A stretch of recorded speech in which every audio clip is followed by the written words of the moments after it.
তুমি মোরে দয়া না সারিও আগরাঙ্গ তুমি মোরে দয়া না সারিও তোমার চরণ লাগি সব ত্যাগিনু তোমার চরণ লাগি সব ত্যাগিনু গৌরাঙ্গ তুমি মোরে দয়া না ছড়িও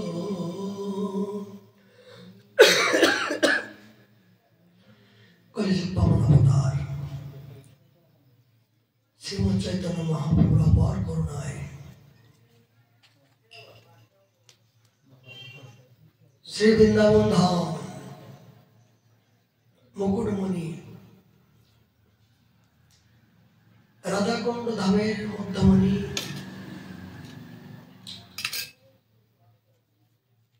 শ্রী রাধা মদন মোহনজি চরণ প্রান্তে নিতাই গৌর সীতারাতের প্রসন্নতার জন্য মদীয় গুরু মহারাজ বৃন্দাবনবাসী তত বৈষ্ণবের গণ প্রথমে বন্দনা করি সবাই চরণ সেই অখণ্ড ধাম নিষ্ঠা নাম নিষ্ঠা ভজন নিষ্ঠা পরম পূজনীয় রাধাকুণ্ড নিবাসী শ্রী শ্রী 108 প্রাণ কৃষ্ণদাস বাবাজি মহারাজের আদেশ করবে ইহার নিত্যানন্দী হরিকথার আয়োজন। আজ আমাদের আসলের বিষয় মহাপুর প্রিয় পার্শ্বদ বর্জন শ্রীকৃষ্ণদাস কবিরাজ বিরচিত চৈতন্য চৈতামৃত মহাগ্রন্থ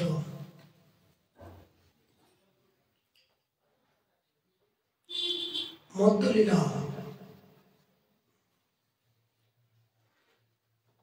19 পরিচ্ছেদে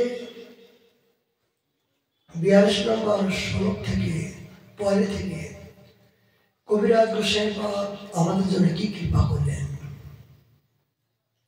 তার পূর্বে আমাদের নিত্যানন্দী বৃন্দাবন মহিমামৃত মহাগ্রন্থ প্রমানন্দ সরস্বতী পাদের কৃপামৃত স্বরূপ একটি শ্লোক আমরা আস্বাদন করার জন্য প্রিয়সী। কেননা এই বৃন্দাবনে বাস করতে গেলে কত প্রকার নিয়ম শৃঙ্খলা নিষ্ঠা সাধকের জীবনে হওয়া উচিত, সেই দিক নির্দেশনাগুলো সরস্বতী পাদ আমাদের জন্য কৃপা করলেন করছেন।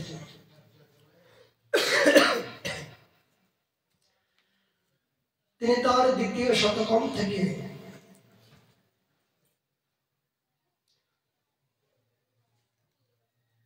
দশ নম্বর শ্লোক থেকে তিনি বললেন,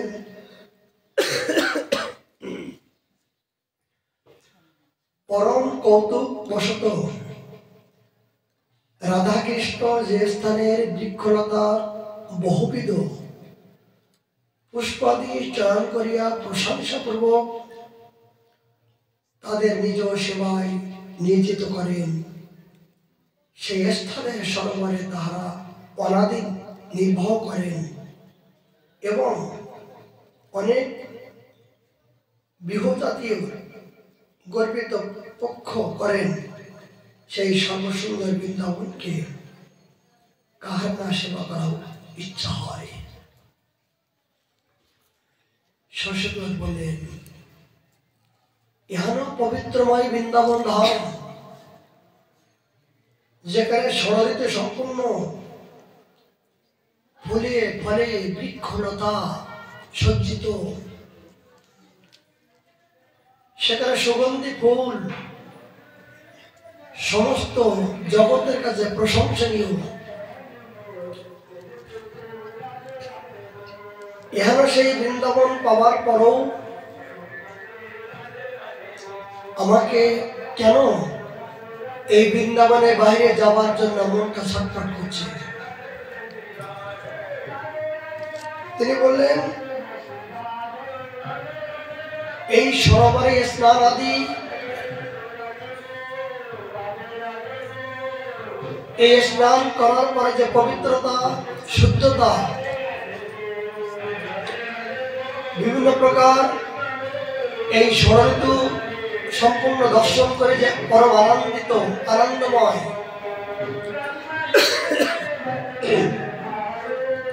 যাহা অন্য কোন স্থানে এই আনন্দ উপলব্ধি করা সম্ভব নয়।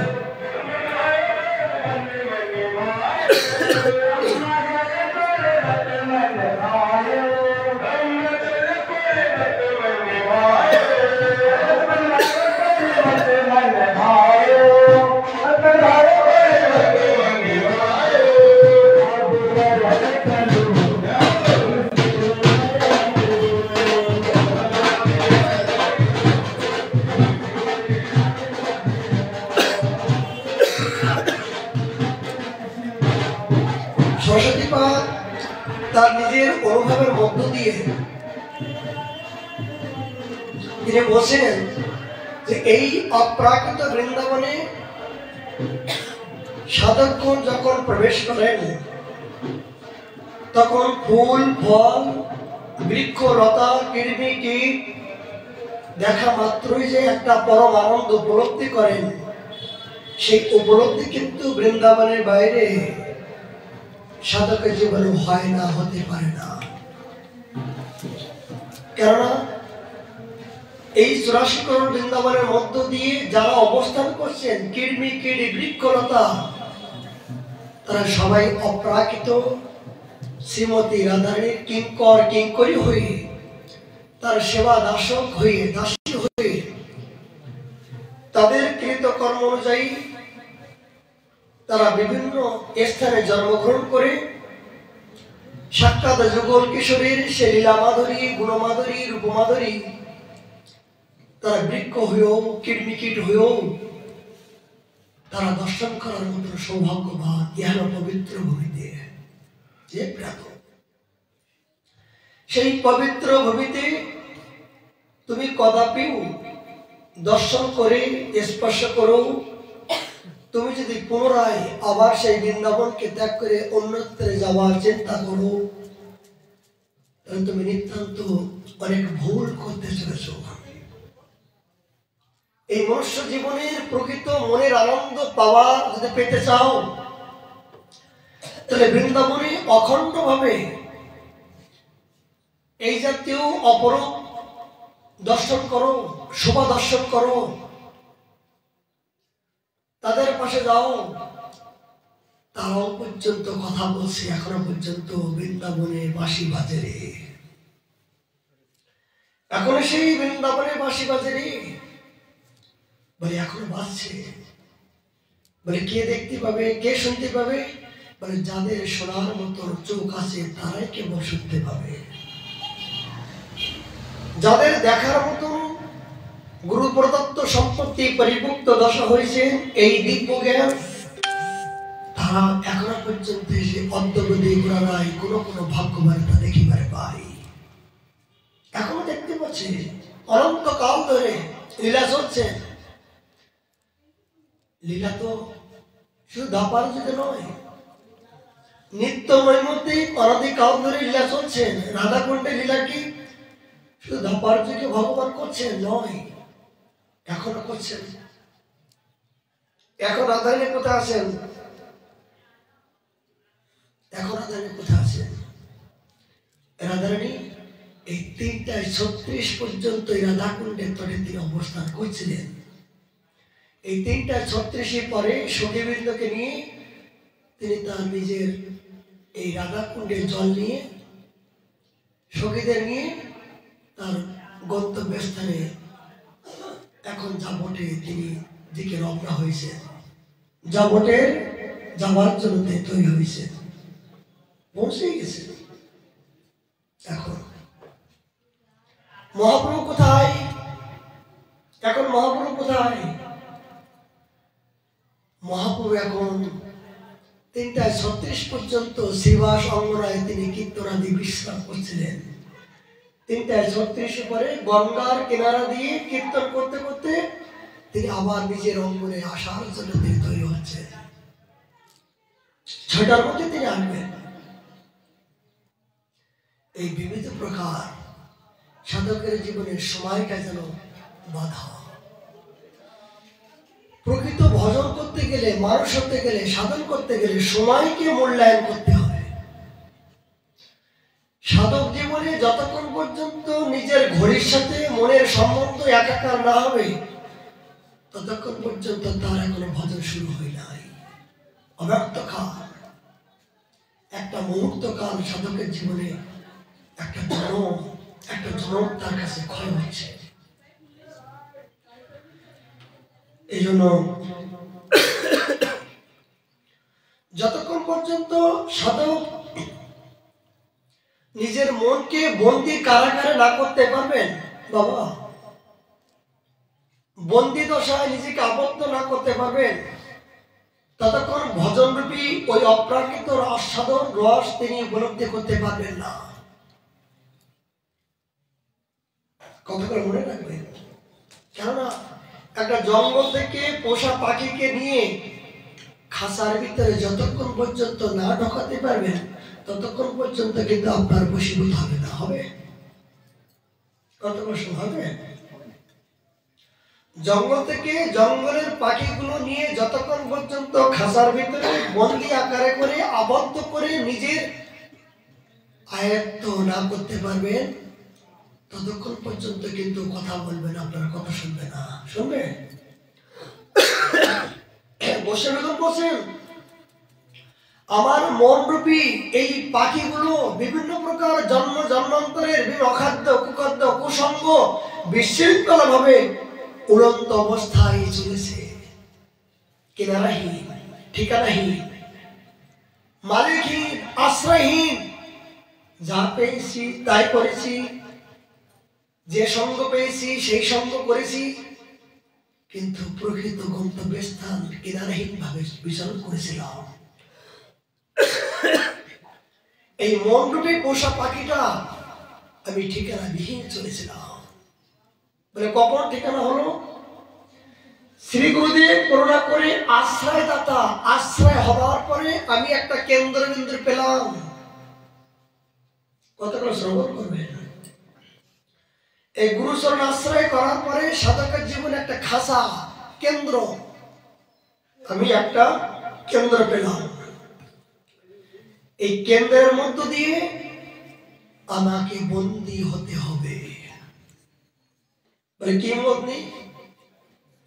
বলে পাখিটা যেমন বন্দী হয়ে মালিক যা বলাচ্ছেন তাই বলতে বাধ্য হচ্ছে, তাহলে তাকে খেতে দেবে না। ঠিক মন রূপে পাখিটা আমাকে বন্দি কারাগারে আমাকে এখানে বেঁধে ফেলতে হবে। কি বাদ দেবে? সময়। ব্রহ্মমুহূর্ত থেকে, ব্রহ্মকাল থেকে সন্ধ্যা পর্যন্ত একটা মুহূর্ত কাল মন থেকে এই সময় থেকে এই সময়, এই সময় এই সময় আমি এই কাজ করবো, এই সময় এই কাজ করবো, এই সময় হলে পাঠে যাব, এই সময় মঙ্গলারতি করব, এই সময় গিরিয়াস পরিক্রমা যাব। সময়টা মূল্যায়ন করতে হবে। একটা মিনিট এধার ধরে হবে না। ঘড়ির কাঁটা ব্যাটারি অনেক সময় লো হয়ে যেতে পারে, ঘড়ির কাঁটা আপনাকে ফাঁকি দিতে পারে, কিন্তু মনের কাঁটা যেন ফাঁকি না দেয়। সাধকের জীবনে মনের কাঁটা আপনাকে ফাঁকি দিবে না। কখন?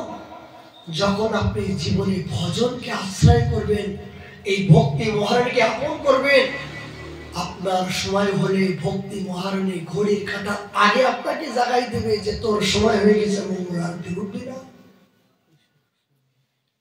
মঙ্গলারতি উঠবি না। ঘড়ির কাঁটা এলামে অনেক সময় ভুল হতে পারে, ব্যাটারি লো হলে আপনাকে জাগাতে না পারে, কিন্তু ভজন রূপী এই সম্পত্তি গুরুদেবের আজ্ঞা নিয়ে, দৃঢ় সংকল্প নিয়ে যখন আপনি ভজনকে আশ্রয় করবেন, তখন ভজন কিন্তু আপনি ভুলে গেলেও ভজন আপনাকে ভুলবে না। এই ভক্তি মহারানীর চমৎকারিতা আপনাকে ভুলতে দেবে না। সে কিন্তু কোনো ছলে বলে অজুহাতে আপনাকে জাগাই দেবে, সময়কে আপনাকে দেখাই দেবে। কোথায়? এই মন রূপে খাঁচার ভিতরে যে পাখিটা বসে আছে, ও কুহু কুহু শব্দ করে এমন ভাবে আপনাকে সিগন্যাল দেবে যে আপনাকে আর শুনতে দেবে না, আপনাকে আর বিছানায় শুনতে দেবে না। এই পাখিটা যদি একবার আপনি শিক্ষা দিতে পারেন, কি শিক্ষা? এই সময়কে মূল্যায়ন যদি করতে পারেন, মনকে যদি খাঁচার ভিতরে বন্দি করতে পারেন, এবং আমি অন্যদিকে যাব না, এখানে ভান রাখছে গেলাম, ওখানে অংশ গেলাম, যে ডাকছে সেখানে গেলাম, উড়ন্ত পাখির মতন এই মনটা হলে কিন্তু কিনারাহীন।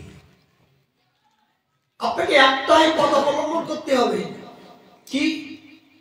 সদা সত্য গুরু বাক্য শিরোধরিয়া। গুরু বাক্য শিরোধার্য। গুরুদেব আমাকে যে আজ্ঞা করেছেন, যে আদেশ করেছেন, যে ভজনের নির্দেশ দিয়েছেন, সেটাই আমার জীবনে ব্রহ্ম বাক্য।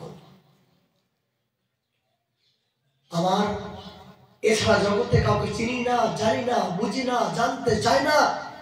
এটা আমার জীবনে একমাত্রই পরম ধন। এইটা হলো সাধক জীবনের খাঁচা, কেন্দ্র। এই জাতীয় নিষ্ঠাকে যারা অবলম্বন করতে পেরেছেন, সময়কে যারা মূল্যায়ন করতে পেরেছেন, এই জন্মে এই মুহূর্তেই তারা দুর্লভ সম্পত্তি অবশ্যই পাবে, এই মুহূর্তেই পাবে, এই কালে পাবে, এতে কোনো সন্দেহ নাই। সংকল্প বিকল্প করলে হবে না। যা মনে করলাম করলো, যে যা বললো তা শুনলাম, যে যেদিকে ডাকলো সেদিকে গেলাম না। একটা পশুর নিকট থেকে আমাদের শিক্ষার বিষয় ভজনটা। হনুমান বলছেন, আমি জানি মুনিবর, ভগবান দ্বারকাধীশ কৃষ্ণ আমাকে ডেকে পাঠিয়েছেন, সে আমার প্রভু, প্রণম্য, প্রিয়তম, কিন্তু আমি তো যেতে পারবো না। জানি কি দ্বারকাধীশ ভগবান, আমি জানি, কিন্তু আমি যেতে পারবো না। কেন? আমি আজ্ঞাবাহক দাস হলো আমার শ্রীরামের চরণে আমি আমার জীবনটা বেশি আছি। মাথা কেমনে ছাড়িব আমি? আমার শ্রীরামের চরণে আমার মাথাটা বিক্রি করেছি, আমি কেমন ছাড়িব? হে মুনিবর, তিনি আজ্ঞা করলো, আদেশ করলো, যতক্ষণ পর্যন্ত আমার প্রভু শ্রীরাম আমাকে আদেশ না করবেন যাওয়ার জন্য, আমার গুরুর গুরু, জগৎ গুরু, আমার পিতা, আমার ইষ্ট, আমার শ্রীরাম, আমি জানি নারায়ণ, ভগবান শ্রীকৃষ্ণ, রামচন্দ্র একই তত্ত্ব, তথাপি আমার আরাধ্য ইষ্ট দেবতা হল আমার শ্রীরাম। একজন পশু যদি এই জাতীয় নিষ্ঠা করে তার নিজের ইষ্ট দেবতাকে জানতে পারলেন, তাহলে দুর্লভ মনুষ্য জীবনের তার নিষ্ঠা হওয়া উচিত। কোথায় কোথায় সে দিল নিষ্ঠা? আমাদের জীবনে সর্বক্ষণ সংকল্প এবং বিকল্প একটা বলছেন, সংকল্প এবং বিকল্প মাধুর্য কামনি বলছেন যে সংকল্প বিকল্প মানে কি? এইটা না হয় এইটা হবে, এইটা না হলে ওইটা হবে, ওইটা মানে নির্দিষ্ট পরিমাণে আমার কোনোটা আমি মানে নৌকার উপরে পা দিয়েছি, এক পা দিয়ে মনে করছি যদি এই পাটা দেওয়ার পরে যদি ডুবে যায়, মানে দুই পা দেওয়ার পরে যদি ডুবে যায়, তাহলে তো আমি মারা যাবো। ঠিক আমি না পাচ্ছি গুরুদেবের প্রতি আত্মসমর্পণ করতে, না পাচ্ছি ভগবানের প্রতি আত্মসমর্পণ করতে, না পাচ্ছি হরিনামের প্রতি আত্মসমর্পণ করতে। এই আমাদের ভিতরে বিভিন্ন প্রকার সংকল্প বিকল্প, বিভিন্ন প্রকার এই জাতীয় দুর্লভান। এই নিষ্ঠা যতক্ষণ পর্যন্ত অনর্থ নিবৃত্তি করে, নিষ্ঠা নিষ্ঠা তো অনেক দূরের ব্যাপার বাবা। শ্রদ্ধা, সাধুসঙ্গ, ভজন ক্রিয়া, অনর্থ নিবৃত্তি, এই 4 নম্বর যে ক্রমটা সাধকের জীবনে, এই অনর্থ নিবৃত্তি ক্রমে যখন সাধক জীবন আসে তখন তার জীবনে বিভিন্ন প্রকার ব্যথা বেদনা দুঃখ মান অপমান ঘাত প্রতিঘাত চারিদিক থেকে সে ঘেরাও করবে, সমস্ত মহাকাল তাকে গ্রাস করবে, কলি মহারাজ তাকে গ্রাস করবে। কেন? এতদিন আমার দাসত্ব করলি, এখন আমার থেকে যাওয়ার চেষ্টা করছিস, শেষবারের মতন একটু চেপে দেখি যদি তোকে বন্ধ করা যায়। কিন্তু সাধক যদি কোন ক্রমে এই সময়টা এই ক্রমটা উত্তীর্ণ করে একমাত্র গুরুচরণ আশ্রয় করে অবশ্যই রক্ষবে কৃষ্ণ, আমার কৃষ্ণ অবশ্যই রক্ষা করবেই করবে, এই নিষ্ঠা, এই সংকল্প, এই দৃঢ় সংকল্প, এই জাতীয় যদি কারোর জীবনে একবার সংকল্প হয়, বসে জোয়ারে যেমন এক জায়গায় জল অপেক্ষা করে না, কোন নদীর যখন জোয়ার ভাটা হয় যেমন জল কি এক জায়গায় অপেক্ষা করে, ক্রম বাই ক্রম জল চলতে আছে। বোধহয় সাধকের জীবনে আঘাত আসবে, বিপত্তি আসবে, কিন্তু জোয়ারের মতন আসবে, এই যে স্থির থাকতে পারবে না, চলে যাবে। কখন? এই নিষ্ঠা যখন পরিপক্ত দশা হবে তখন। কেন? আমরা তো জাতরতি নয়, জন্ম জন্মান্তরের অপরাধ রূপে বিভিন্ন প্রকার অজ্ঞান রূপে আমরা জগতে এসেছি। আমার জীবন তো সংস্কার নাই, আঘাত আসবে, দুঃখ আসবে, ব্যথা বেদনা আসবে, কিন্তু এই ব্যথা বেদনাকে আপনাকে হজম করতে হবে। সাধকগণ বলছেন যে দুঃখ যখন আপনার আসবে, এই দুঃখের কথা যখন আপনি চিন্তা করবেন তখন দুঃখ মহাশয় মনে করবে আমার চিন্তা যখন করছে তখন আমি একটু ভালো করে গলা মটকি ধরি। যখন কোন প্রকার দুঃখ হবে, দুঃখ মহাশয় বলবে আমার যখন ডাকছে, আমার চিন্তা করছে, একটু বেশি করে ঘাড় মটকি ধরি। তখন ওই দুঃখ আপনার চিন্তা করতে করতে আপনি সারা জীবন দুঃখী হয়ে গেলেন।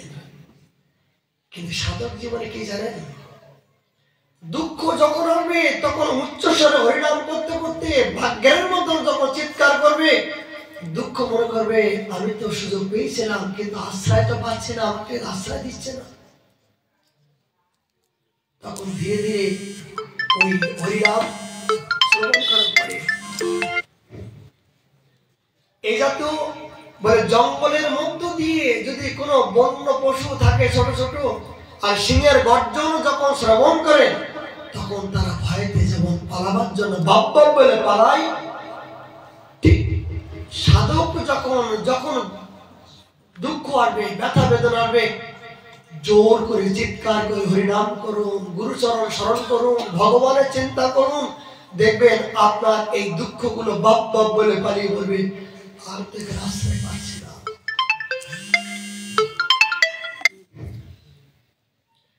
এই হলো প্রকৃত সত্য সাধক জীবনে। এগুলো গল্পের কথা নয়, মহাজনগণ এই কথা বলেছেন এইটাই, যে দুঃখের সময় যারা আমাকে ভালোবাসে, দুঃখের সময় যারা আমাকে বরণ করে নেয়, তার কাছে আমি অতি সহজে যে তাই কৃপা করি। কারণ আমি দুঃখ রূপে যে পরীক্ষা করি, দেখি সুখ যখন পেয়েছিল যে তখন কত আনন্দ করছিল, কত উপহার নিয়ে কত আড়ম্বর করছিল, কিন্তু দুঃখটা পেয়ে তারা আমাকে সহ্য করতে পারে কিনা। ভগবান বলছেন আমি দুঃখ রূপে যে দেখি যে আমার প্রতি তাদের সদ্ব্যবহার করে অপব্যবহার করে। মানে সুখটা যেমন আমার দেওয়া জিনিস, দুঃখটা আমার দেওয়া জিনিস, এই দুজন মিলিত ভাবে যে বরণ করে নিতে পেরেছেন, দুঃখ এবং সুখকে যারা বরণ করে নিয়ে হরিকে আশ্রয় করে যখন হরি হরি বলে যখন বন্দনা করতে শুরু করেছেন, ভগবান তার কাছে পরাজয় স্বীকার করতে পারে, অহম ভক্ত পরাধে না। ভগবান বলছেন আমি সেই ভক্তের কাছে পরাধীন হয়ে যাই। এটা নয় যে দুদিন হরিনাম করলাম বলে আমি আনন্দ পাচ্ছি না, অনুভব পাচ্ছি না, কেমন করে পাবে? মানে জন্মে সিদ্ধবাবু বলছেন, সিদ্ধবাবু একটা কথা বললেন যে বাবা যে আমি 30 বছর ধরে গোবিন্দ দেবের সেবা করলাম, সাক্ষাৎ জয়পুরে গিয়ে সাক্ষাৎ গোবিন্দ দেবের সেবক হয়ে আমি সেবা করলাম, কিন্তু এখনো পর্যন্ত আমার ভিতরে কামনা বাসনা কাম ক্রোধ যাচ্ছে না কেন? লক্ষ্য করবেন কথাগুলো। 30 বছর ধরে তিনি বিগ্রহ সেবা করছেন, সাক্ষাৎ গোবিন্দ দেবের জয়পুরে গোবিন্দ দেবের বিগ্রহ সেবা করছেন। তিনি আজ সিদ্ধ বাবা বলছেন যে বাবা আমার এখনো কাম ক্রোধ যাচ্ছে না, আমার এখন কাম উদয় হচ্ছে কেন? সিদ্ধ বলেন বাবা অনাদিকালের বহির্মুখ অবস্থায় এই ভিজা কাঠটা জলের ভিতরে ভিজানো ছিল। অনাদিকালের জন্ম জন্মান্তরে অজ্ঞানরূপী এই ভিজে কাঠটা জলের ভিতরে ভিজানো ছিল। এখন গুরু চরণ আশ্রয় করার পরে এই জল থেকে উঠানো হলো উপরে। এখন ওঠানোর সঙ্গে সঙ্গে তুমি যদি বলো মেজার কাঠি দিয়ে আমি আগুন লাগাবো, লাগবে? বুঝলে 84 লক্ষ জন্মের বিভিন্ন অনাদিকাল ধরে বিভিন্ন প্রকার অখাদ্য কুখাদ্য কুসঙ্গ কুবৃত্তি এই ভাবনা নিয়ে তোমার মনটা গড়া আছে। এখন যদি 30 বছর কেন 30 বছর তুমি ভজন করে যদি বলো ম্যাচ লাগাও, 84 লক্ষ জন্মে চিন্তা করো না, 84 লক্ষ জন্ম চিন্তা করো। বাবা এই ভিজে কাঠটা তো অতি সহজে আগুন লাগে না, এটা শুকাও। তাহলে কি দিয়ে শুকাবো? অনুরাগ নিয়ে, ভজন রূপী গুরুদেবের অনুরাগ, ভজন রূপী অনুরাগ নিয়ে তুমি এই কাঠটা শুকানোর ব্যবস্থা করো, দেখবা একদিন না একদিন তোমার ওই কাঠে আগুন লাগবে। আর একবার যদি আগুন লাগা শুরু করে তাহলে ওখানে আর ওই আগুন আর নিভবে না। একবার যদি কৃষ্ণ কৃষ্ণ বলে এই দেহের ভিতরে যদি স্ফুরিত আগুন চলে যায়, অন্ধকার যদি একবার চলে যায়, তাই সেই দেহের মধ্য দিয়ে আর কোনোদিনের জন্য অন্ধকার আসতে পারবে না। অনাদিকালের অন্ধকার একবার যাবে। ভজন করো, বলে প্রেম হলে তো আপনি ভগবানকে পেয়ে গেলেন, কিন্তু প্রেম পাওয়ার আগে যেগুলো ক্রমগুলো আছে সেগুলো তো অতিক্রম করুন। এই জড়জগতের একটা সার্টিফিকেট পাওয়ার জন্য 1টা বছর আপনাকে মাথা ঘামাতে হয় লেখাপড়া করার জন্য, আর একদিনে আপনার সার্টিফিকেট মেলে। বিনিময়ে একটা কাগজের একটা টুকরো সার্টিফিকেট দিল। এই জড়জগতের সার্টিফিকেট পাওয়ার জন্য 1টা বছর আপনি কত কষ্ট করলেন, আর 1 মাস দীক্ষা নিলেন না, হরিনাম করলেন না, সোনামালা হরিনাম করতে বললে আপনার জীবনে অজুহাত। বাবা এই সমস্যা ও সমস্যা, মানে যত কাজ সব হরিনাম করার সময়। গুরুদেব যখন আদেশ করবেন ভজন করার জন্য তখন যেন যত রকম বলে হাত করা, বলে দুটো না, দুটোর পরে আরেকটা আছে, সেটা অজুহাত। এই অজুহাত, এই সমস্যা ওই সমস্যা, বলে কখন হয় এই ভজন করার কথা যখন বলে তখন অজুহাতটা ওই 3 নম্বর হাতটা বাইরে আসে। কিন্তু যখন হাসপাতালে বলবে তোমাকে এক্ষুনি যেতে হবে হাসপাতালে, 3 দিন ভর্তি থাকতে হবে, তাহলে তোমার 3 দিন পরে মৃত্যু হবে, বলে তখন আর অজুহাত খাটবে না, তখন যে আমি চিৎপটা হয়ে থাকবো, তখন কোনো অজুহাত খাটবে না। শুধু ভজন করার কথা বললে, কোন সাধু সঙ্গের কথা বলে তখন আমাদের জীবনে অজুহাতের কথা মনে আসে, এইটাও আমাদের কপটতা। এই কপটতার জন্য আমাদের জীবনে দুঃখের কারণ। সরস্বতী বাদ বললেন যে ইহানো পবিত্র বিদ্যামণি, এই অপরূপ লাবণ্য ফুল ফল থাকার পরও কোন ব্যক্তি দর্শন করো, কেউ যদি এই বৃন্দাবনকে ত্যাগ করার চেষ্টা করে, তাহলে পরস্পরকে পেয়ে যেমন কয়লা হাতে করে সে ভিখারি হয়ে যায়, তার জীবনে সেই একই অবস্থা। এরা আমাকে যেন কদাপিও এই জাতীয় মনোবৃত্তি না হয়, তুমি কৃপা করে এই বৃন্দাবনেশ্বরী আশ্রয় দিয়ে তোমার চরণে শরণাগতি রেখো। মহাপ্রভু জীব শিক্ষার জন্য বিভিন্ন স্থানে স্থানে যে অস্ত্র শস্ত্র সপার্শ্বদম। মহাপ্রভু যখন জগতে আসলেন তার অস্ত্র কে ছিল? বলে ভক্তরূপী অস্ত্র। অস্ত্র শস্ত্র আর শস্ত্র কি? নাম রূপে। ভক্ত রূপে নাম রূপে অস্ত্র শস্ত্র সপার্শ্বদম। এই সম্পত্তি নিয়ে কলিগত জীবের সামনে তিনি যুদ্ধ করেছেন। করে যেভাবে নিজেকে ত্যাগ বৈরাগ্য নিয়ে যে সাধন শিক্ষা দিয়েছেন, এগুলো আমাদের চিরবন্দনীয়, চিরস্মরণীয়। এই মহাপ্রভুর আদর্শ যদি আমরা নিজের জীবনে আচরণে না নিয়ে আসি, নিজেকে অভ্যস্ত না করি, নিজেকে করার সাক্ষাতে বাস্তবে করার চেষ্টা না করি, তাহলে মনে করবেন এই মনুষ্য জন্মটা আমার বিফলে হারাইল গোয়াইল।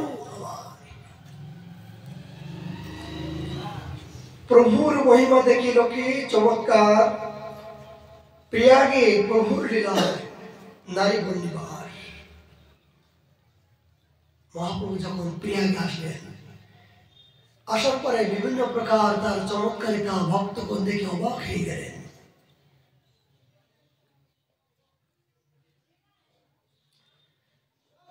দাক্ষিণাত্যে বিপ্রসনে আসে পরিচয়, সেই বিপ্র নিমন্ত্রণ নিজ নয়। এই দাক্ষিণাত্যে একজন ব্রাহ্মণ ছিল, সেই ব্রাহ্মণের ঘরে নিমন্ত্রণ ছিল। বিপ্রগিরি আসি প্রভু নিবৃত্তে বসিলা, সে রূপ বল্লভ দয়ে আসিয়া মিলিলা। দেখুন, আমাদের আচার্যবর্য রূপ সনাতন আমাদের প্রাণ, যার অনুগত্য আজকে আমরা ভজন এই বুঝতে পেলাম, এই বৃন্দাবন পেলাম। এই রূপ গোস্বামীর সাথে সর্বপ্রথম মহাপ্রভু প্রথম পরিচয় কোথায়? এই দাক্ষিণাত্য। তিনি বিপ্রগিরি নিমন্ত্রণের সময় তার পরিচয়। দুই তুচ্ছ তৃণদহী দর্শন ধরিয়া, প্রভু দেখি দূরে পড়ে দণ্ডভাগ লইয়া। এই সর্বপ্রথম রূপ গোস্বামী অনুপম। মহাপ্রভুকে দেখা মাত্রে দন্তে তৃণ ধরে তিনি সাষ্টাঙ্গে প্রণাম করলেন। সেখানে অষ্টাঙ্গ প্রণামটা অনেক প্রকার আছে, অষ্টাঙ্গ প্রণাম আর ষষ্ঠাঙ্গ প্রণাম। এটা প্রণামের মহিমা বলি।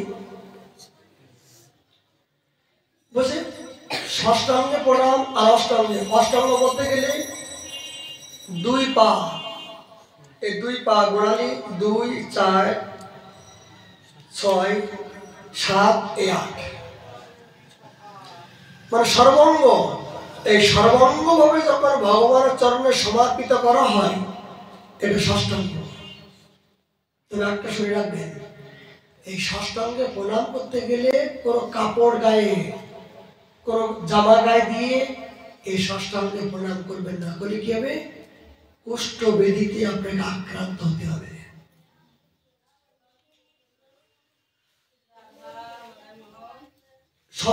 অষ্টাঙ্গে করতে গেলে আপনাকে কাপড় করতে হবে, ষষ্ঠাঙ্গে করতে গেলে আপনাকে কাপড় না করলে হবে। যেমন ষষ্ঠাঙ্গে কি 2 পা আর এই 4, 5, এই 6, মানে বুকটা মাটিতে ঠেকানো হবে না, তখন আপনার কাপড় না করলে অসুবিধা নেই। কিন্তু যখন অষ্টাঙ্গে প্রণাম করবেন, গলা করে দেবেন, তখন আপনাকে কাপড় খুলতে হবে, তাহলে কিন্তু এই প্রণামের বিপরীত ফল হবে। প্রণামের বিপরীত ফল পাবেন। ভক্তি জগতে ভক্তিকে পাওয়ার আগে অভক্তি বেশি আসবে, কুষ্ঠবেদী হবে, কুষ্ঠবেদী। একবার প্রণাম করলে কি হবে? বলে শত অশ্বমের যোগ্য ফল, শত অশ্বমের যোগ্য করে যে ফল হয়, একবার কায় মনোবাক্য। এই কায় মনোবাক্য ভাবে যদি গুরু গৌর গোবিন্দের চরণে যদি একবার কেউ অষ্টাঙ্গে প্রণাম করেন কায় মনোবাক্যে, শত অষ্টমের যজ্ঞের ফল হয়। তবে একটা প্রসঙ্গ, প্রণাম কেমন করে করতে হয়? যখন কোনো বিষ্ণু গিয়ে কোনো বিষ্ণু মন্দিরে, ভগবত তত্ত্ব মন্দিরে প্রণাম করতে হয়, কিভাবে প্রণাম করব? যখন কৃষ্ণ মন্দিরে মহাপ্রভুকে প্রণাম করব, কেমন করে প্রণাম করব? দেখো, ওষুধ খেলে কিন্তু রোগ ভালো হয়, ওষুধ খেলে কিন্তু আমার রোগ বৃদ্ধি হয়, এটা মনে রাখবেন। তা প্রণাম করলে আপনার প্রেম হয়, আবার প্রণাম করলে আপনার পাপ হয়। দুধ খেলে যেমন পেটের রোগ হয়, আবার দুধ খেলে কিন্তু আমার গ্যাস্ট্রিক হয় না। ঠিক তথাপি ভক্তি জগতে যদি ক্রিয়া সঠিক না করতে পারি, তাহলে কিন্তু আপনার ভালো চেয়ে মন্দ হয়ে যাবে। এই জন্য তো সাধের সঙ্গে করতে হয়, সৎসঙ্গে সঙ্গবাস। কেমন? যখন কৃষ্ণ মন্দিরে যখন ভগবান কৃষ্ণ, নিতাই গৌর, বিষ্ণুকে যখন প্রণাম করবেন, বাইরে রেখে প্রণাম করতে হয়। কত করে হৃদয় লিখে রাখুন। কোন বিষ্ণুকে প্রণাম করতে গেলে বাইরে রেখে প্রণাম করতে হয়, বাইরে রেখে। দেবতা দুর্গা, কালী, সরস্বতীকে প্রণাম করতে গেলে ডাইনি রেখে। আর গুরু বৈষ্ণবকে সম্মুখে, গুরুদেবকে সম্মুখে সামনে প্রণাম করতে হয়। এটা না মনে করলাম আর যখন তার যেখানে সেখানে মাথা ঠুকলাম, তাহলে কি বিতিক্রিয়া হবে? এবার যদি আমি ভগবানের সামনে অনেকে দেখলাম ধর্ম প্রণাম করছে, আরেকটা কথা, এগুলো আমাদের শিক্ষার বিষয়। ভগবানের মন্দিরে যখন পর্দা দেওয়া থাকবে, প্রণাম করতে নাই। ভগবানের যখন ভোগ লাগবে, যখন ভগবান যখন বিশ্রাম থাকবে, খবরদার প্রণাম করবেন না। কেন? আচ্ছা, আপনাকে যদি, আমি বিশ্রামে গেছিলাম, আপনাকে যদি ডাকাডাকি করা হয়, তাহলে আপনার কষ্ট হবে না? তাহলে ভগবানের সুখের জন্য, বিশ্রাম দেওয়ার জন্য তাকে পর্দা দেওয়া হয়েছে। আপনি বারবার দণ্ডবোধ করছেন, মানে কি তাই সম্মান করছেন। আপনার সম্মান রক্ষা করার জন্য ভগবানের ঘুম নষ্ট হয়ে যাবে। তার সুখের পরিবর্তে দুঃখ দেন, তাহলে কি আপনি প্রেম পাবেন? এই জন্য মনে রাখবেন, যখন ভগবানের মন্দির বন্ধ থাকবে, ততক্ষণ আপনি প্রণাম করবেন না। মনে মনে করবেন, কিন্তু অষ্টাঙ্গে ষষ্ঠাঙ্গে প্রণাম করবেন না। এমনকি শুধু ভগবান নয়, ভগবান এবং গুরু একই তত্ত্ব। গুরুদেব যখন প্রসাদ পেতে বলবে, তাকে প্রণাম করবেন না। যখন কোন রন্ধনশালায়, সেই ভগবানের যে রন্ধনশালায় যেখানে রন্ধন হয়, সেখানে কাউকে প্রণাম করবেন না। এটা মনে রাখুন, এগুলো ভ্রষ্টাচার। ওই রন্ধনশালায় যে রন্ধন করছেন, তাকে যদি প্রণাম করেন, তাই ওই রন্ধনের প্রসাদীগুলো সব প্রসাদ হয়ে গেল। রন্ধনের দ্রব্যগুলো ভগবানের দ্রব্য, সেগুলো প্রসাদ হয়ে গেল, সেগুলো ভগবানের ভোগ লাগে না। এমন সাধকের জীবনে দেখেছি আমরা, যে হঠাৎ করে ভোগ লাগাবার জন্য ব্যবস্থা করলেন, হঠাৎ করে অজ্ঞান বশতে বাবাকে প্রণাম করলেন, বাবা তাকে থাপড় মারলেন। ভক্তি দেখাচ্ছ? গুরুকে সম্মান করার আগে ভগবানের প্রসাদকে দেখলে কোথায় আসেন সাধক? সাধক কোথায় আসে, গুরু কোথায় আসে আগে জানো, জানিয়া শুনিয়া ভজ। গৌরীয় ভজনটা বড় কঠিন। সিদ্ধান্ত করিয়া যদি তুমি না জানো, তাহলে কিন্তু সব উৎপাতই কেবল। একজন গর্ভমন্দিরে রন্ধন করছেন, ভগবানের পারস করছেন, আমি একজন ভঙ্গি দিয়ে বাবা প্রণাম করলাম, আমি কত ভক্তি দেখাচ্ছি, কত বড়, কিন্তু না, তাকে প্রণাম করা হলো না, ভগবানকে অপমান করা হলো। যেহেতু ভগবানের সুখের জন্য তিনি আসেন। আরেকটা মনে করো, যখন সবজি অবানি হয়, তখন প্রণাম করবেন না। করলে কি হবে? ওই সবজিগুলো প্রসাদ হয়ে যাবে। এগুলো শিক্ষার বিষয় আমাদের। যখন হরিনাম করবেন, হরিনাম করতে করতে যখন মালিকার মধ্যে হাত থাকবে, তখন যদি আপনি প্রণাম করেন, মালাটা রেখে আপনাকে প্রণাম করতে হয়, প্রণাম করে হাত ধুতে হয়। আর এই মালার থেকে হাত বার করে জল হাত না দিয়ে প্রণাম করলে কি হবে? গুরু গেল, আর চালাও গেল, আর 14 গোষ্ঠী গেল। এগুলো ব্যভিচার, সদাচার, এগুলো প্রণামের বিধি। কোন সাধু গুরু বৈষ্ণব চোখ বন্ধ অবস্থায় ভজন আছেন, এগুলো শুনে রাখুন। এগুলো বিশেষ করে আমার নির্জনকে বলছি, কোন সাধু, কোন গুরু, কোন সজ্জন চোখ বন্ধ অবস্থায় আছেন, কোন জগতে বিচরণ করছেন তারা ঠিক নাই। এই জগতে তাদের মানুষ স্বরূপ দেখতে পাচ্ছি বটে, কিন্তু তাদের মনটা যে কোন জগতে বিচরণ করছে সেটা কিন্তু তোমার জানার ক্ষমতা নাই। কিন্তু চোখ বন্ধ অবস্থায় কাউকে যে প্রণাম করা হয়, তাকে তার ভিতরে একটা বন্দুকের গুলি মারা হলো। কেন? এমনকি তাকে যদি স্পর্শ করা হয়, কোন সাধারণ, আমার গুরু মহারাজ সত্যি এগুলো বাস্তব কথা বলছি, এগুলো গল্প করার কথা নাই। আমার গুরু মহারাজ যখন চোখ বন্ধ করে ভজন করছেন, এই দাস কত কষ্ট পেয়ে জানেন। হঠাৎ করে বাবাকে, বাবা এরকম করে ওঠে। কেন? ভজনের সংকেত গুলো ঠিক হয়, এগুলো ভজন জগতের, এই জগতের কথা নয়। মানে তিনি কথা বলার সঙ্গে সঙ্গে এইরকম চমৎকার করে উঠলেন। কেন?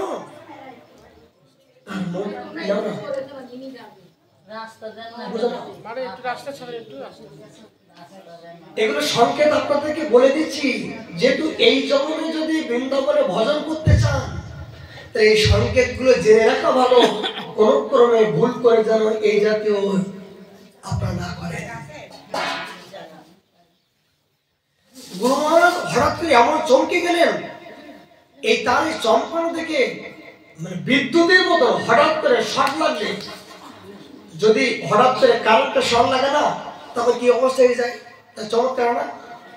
মানে বিদ্যুতের মতো তার ভিতরে একটা ঝলক শুরু হয়ে গেল। কি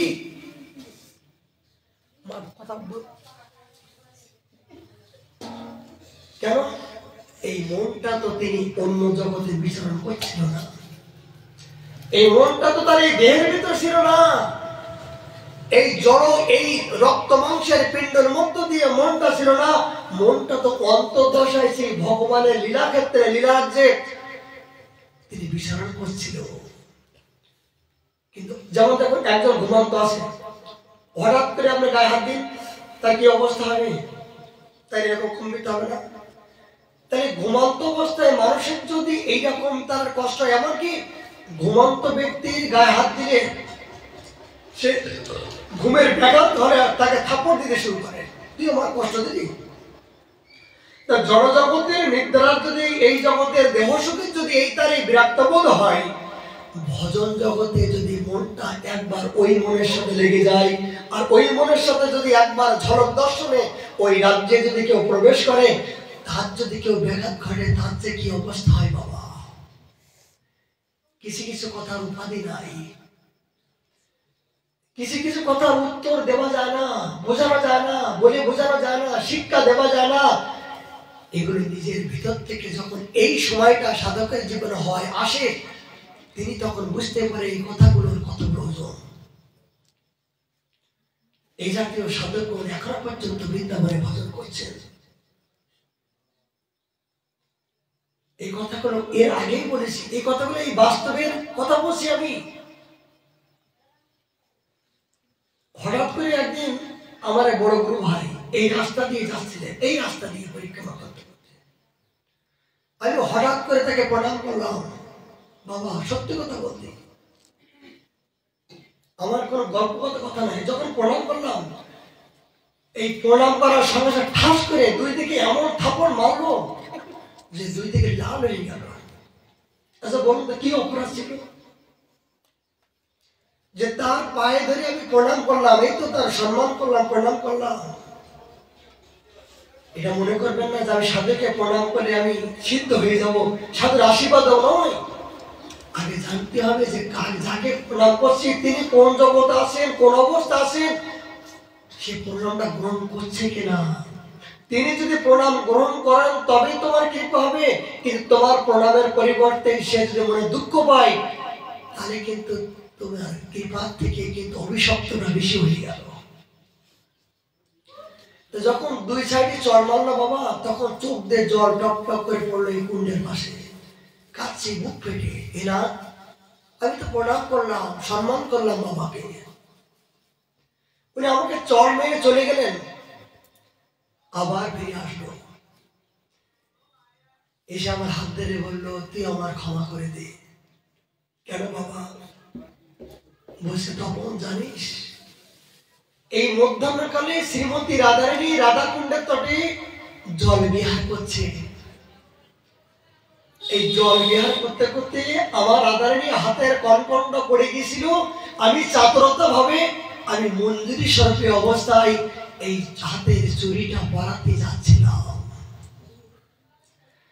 এমত অবস্থায় তুই আমাকে স্পর্শ করার সঙ্গে সঙ্গে আমার এই স্বরূপটা, আমার এই ভাবটা, আমার এই সেবাটা আমি ভুলে গেলাম, নিজেকে ভুলে গেলাম। পারবি? বল, পারবি? তুই কোনো কিছুর বিনিময়ে আমার ওই ভাবটা নিয়ে যেতে পারবি?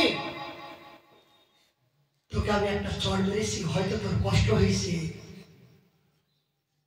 দুঃখ পেয়েছিস, কিন্তু তুই কি পারবি আমার এই সম্পত্তির সংবাদ দিতে গেলে? পারবি না। সেখান থেকে বাবাকে আলিঙ্গন করলাম। বাবা, এই বৃন্দাবনে সাধকগণ কোন রাজ্যে বিচরণ করেন, কোন ভাবে বিচরণ করেন, আমার মতো এই অমানুষ এখনো শেখার বিজ্ঞান হয়নি। চিন্তা করলাম, আমি কোথায়? আমার মতো এই ক্ষুদ্র জীবের বৃন্দাবনে বাস করার অধিকার নয়। এই বৃন্দাবনে তারা কোন জগতে বিচারণ করছেন, আর আমি সামান্য একজন ক্ষুদ্র ব্যক্তি হয়ে তাদেরকে কষ্ট দিচ্ছি। সামান্য প্রণাম করে নিজের সুখ পাওয়ার জন্য তাদেরকে দুঃখ দিলাম। বাস্তব অনুভবের কথা বলছি। এক বাবার উঠে গিয়েছিলাম ঠান্ডার সময়। বাবা, ঠান্ডার সময়, ঠান্ডার সময় প্রচন্ড ঠান্ডা। আচ্ছা, ঠান্ডার সময় কেউ পাখার বাতাস করে? করে। কিন্তু বাবা দেখি পাখার বাতাস করছে। এগুলো শুনুন, পাবেন না কোথাও, অনুভবের কথা, বাস্তব কথা। এই পশু জীবনের অনুভবটা যেগুলো দেখেছি সাধকের জীবনে, রাধাকুণ্ডের তটে এই জাতীয় সাধকগণ আছেন, বিচরণ করছেন। ভিতরে আসুন। রাধাকুণ্ডের তটে এই জাতীয় সাধক আছেন, এই পশু জীবনে যারা দেখেছি সেটাই বলছি। গ্রন্থের কথা তো আছে। বাবার কুটিয়ে যে দেখি যে ঠান্ডার দিনে পাখা বাতাস করছে, মনের ভিতরে জিজ্ঞাসা হলো, ভয় করছে, কি বলবো? এই দাসের একটা দোষ, যে সাধু যদি লাথও মারে, গালাগালও দেয়, তবু জিজ্ঞাসা যদি একবার ইচ্ছা হয়, যদি লাথি খায়, ঝাঁটা খায়, জুতোর বাড়ি খায়, তবু লজ্জা সরম কাণ্ড দেন কিছু নাই। তবু যতক্ষণ না শুনতে পারবো ততক্ষণ মনের ভিতরে খুঁতখুত করে। এটা আমি এই গাধার একটা কুস্বভাব। মনে মনে করছি, জিজ্ঞাসা করো মারে মারো, জিজ্ঞাসা করো মারে মারো, লাথি একটা হবে, ঝাঁটার বাড়ি একটা হবে, হোক না। খাবার জন্য তো বৃন্দাবনে আসলাম, সম্মানের জন্য তো আসিনি। বাবা দেখি চোখ বন্ধ করে পাখার বাতাস করছে। মনে জিজ্ঞাসা করছে, বাবা বাবা, হঠাৎ করে চোখ কে, তুমি এখানে কেমন আসলে? বাবা, অপরাধ ক্ষমা করবেন বাবা, এই এত ঠান্ডা পড়ছে, মানুষ কম্বলের মধ্যে থাকতে পারছে না, আর আমি পাখার বাতাস করছেন কেন? ভালোবাসতো তো, ভালোবাসতো। তখন বলছে, শুনবে এই কথা, শুনবে এই কথা তো কেউ শুনতে চায় না। আমার শ্রীমতী রাধারানী যে রাজ্যে বিচরণ করছেন, সেখানে এত শীত নাই, এত ঠান্ডা নাই, এত গরম নাই, সেখানে চির বসন্ত। আমার যুগল কিশোরের এই লীলা রাজ্যে তারা কুঞ্জেই বিচরণ করছে, আমার শ্যাম সুন্দরের গায়ে ঘাম লাগছে। আমার শ্রীমতী রাধারানী তার চরণ সেবা করছেন। এই চরণ সেবা করতে করতে, চরণের এই রূপ দর্শন করতে করতে তার ঘায়ে ঘামে ঝরছে, ঘাম ঝরছে। তাই আমি এই মঞ্জুরি স্বরূপ হয়ে আমি ব্যঞ্জন করছি। আমার গুরুদেব আমাকে ব্যঞ্জন সেবা দিয়েছে। আমি ঠান্ডাটা উপলব্ধি করছি না, আমি উপলব্ধি করছি আমার যুগল কিশোরের সুখ কিসে হবে। যুগল কিশোর যে কষ্ট পাচ্ছে, ওই রাজ্যে তো এই জগতের এই ঠান্ডা নাই, ওই রাজ্যে তো অপ্রাকৃত রাজ্য, সেখানে আমার যুগল কিতনের তিনি কষ্ট হচ্ছে, তাই কষ্ট নিরাময় করার জন্য আমি পাখা দিয়ে বাতাস করছি বেটা। বলুন, এই বৃন্দাবনের সাধক সাধনের মনটা কোথায়, কোন জগতে বিচার করেন? এই নরপশুর জীবনে বাস্তব এই জাতীয় মহাতের জীবনে সঙ্গ হয়েছিল। আমি কেঁদে বললাম, বাবা অপরাধ না, তখন এটা আমি আমার এই আগুনটা আমি বলতে পারলাম। জীবনে যদি কোনোদিন এই ভাবটা কোনোদিন আসে, তখন বুঝতে পারবি যে সাধকের স্থিতি কখন এই অবস্থা হয়। ঠিক আমার গুরু মহারাজের এই সময়টা স্থিতি এসেছে। তার আর জনসমাজ, লোকসমাজ, জগতের সমাজ আর বিরক্তি, মানসম্মতা, একান্ত এখন বিরক্ত হচ্ছেন তিনি। আগে জনসমাজ, হরিনাম সংকীর্তন সবাইকে পেলে কত আনন্দ পেত, কিন্তু এখন নিজেকে গোপন করার চেষ্টা করছেন। জগতে যেন আমাকে আর ধরতে না পারে, জগতে যেন আমাকে আর দেখতে না পারে, জানতে না পারে। এ কোন দশা? মহাপ্রভু যখন গম্ভীরার মধ্য দিয়ে অন্তর্দশা হয়ে এই কর্মকৃত্য হয়ে নিজেকে গোপন করার চেষ্টা করছিল, এই সাধকের যখন অন্তর্দশা হয় তখন এই ভাবনা স্থিতি ফুটে ওঠে। ঠিক গুরু মহারাজের এখন সেই অন্তর্দশা তিনি চলছে। এখন যদি কোন ব্যক্তি গুরু মহারাজের চোখ বন্ধ করে আসেন, মনে করে ঘুমাচ্ছেন নাকি? বাবা বুড়ো মানুষ ঘুমাচ্ছে, ঘুমালে শুলে তো ঘুমাতো, এই শুয়ে পড়লে ধরতো, কেন ঘুমাচ্ছে? অপরাধ হয়ে গেল। সাবধান। এই জন্য এই চোখ দিয়ে, এই পাপিষ্ঠ চোখ দিয়ে এই জড়জগতে, এই প্রপঞ্চে সাধকের লীলা ব্রহ্ম পর্যন্ত, দেবতা পর্যন্ত দেবের সাধ্য নাই বৈষ্ণব চিনিবারে। এই জন্য সাধু সাবধান। রূপসেবা মহাপ্রভুর চরণে বন্দনা করে দন্তে তৃণ ধরে দম্নতা করে বলে, প্রভু এরা আমার মতন এই যমন কুলের পালিত এই নিকৃষ্ট অস্পৃষ্ট এই জীবকে তোমার চরণে আত্মসমর্পণ করলাম। আমরা দুই ভাই এই যমনের অন্ন খেয়ে, যমনের পালিত হয়ে আমাদের ভক্তি জীবনটা আমাদের নষ্ট হয়ে গেছে প্রভু। হে জনার্দন, হে না, তুমি একমাত্র পারো এই বন্ধনকে মুক্ত করার জন্য।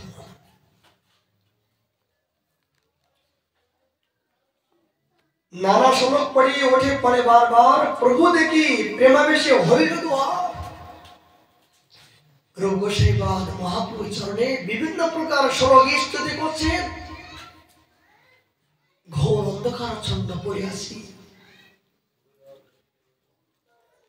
শ্রীরূপ দেখি প্রভুর প্রসন্ন হইল মন।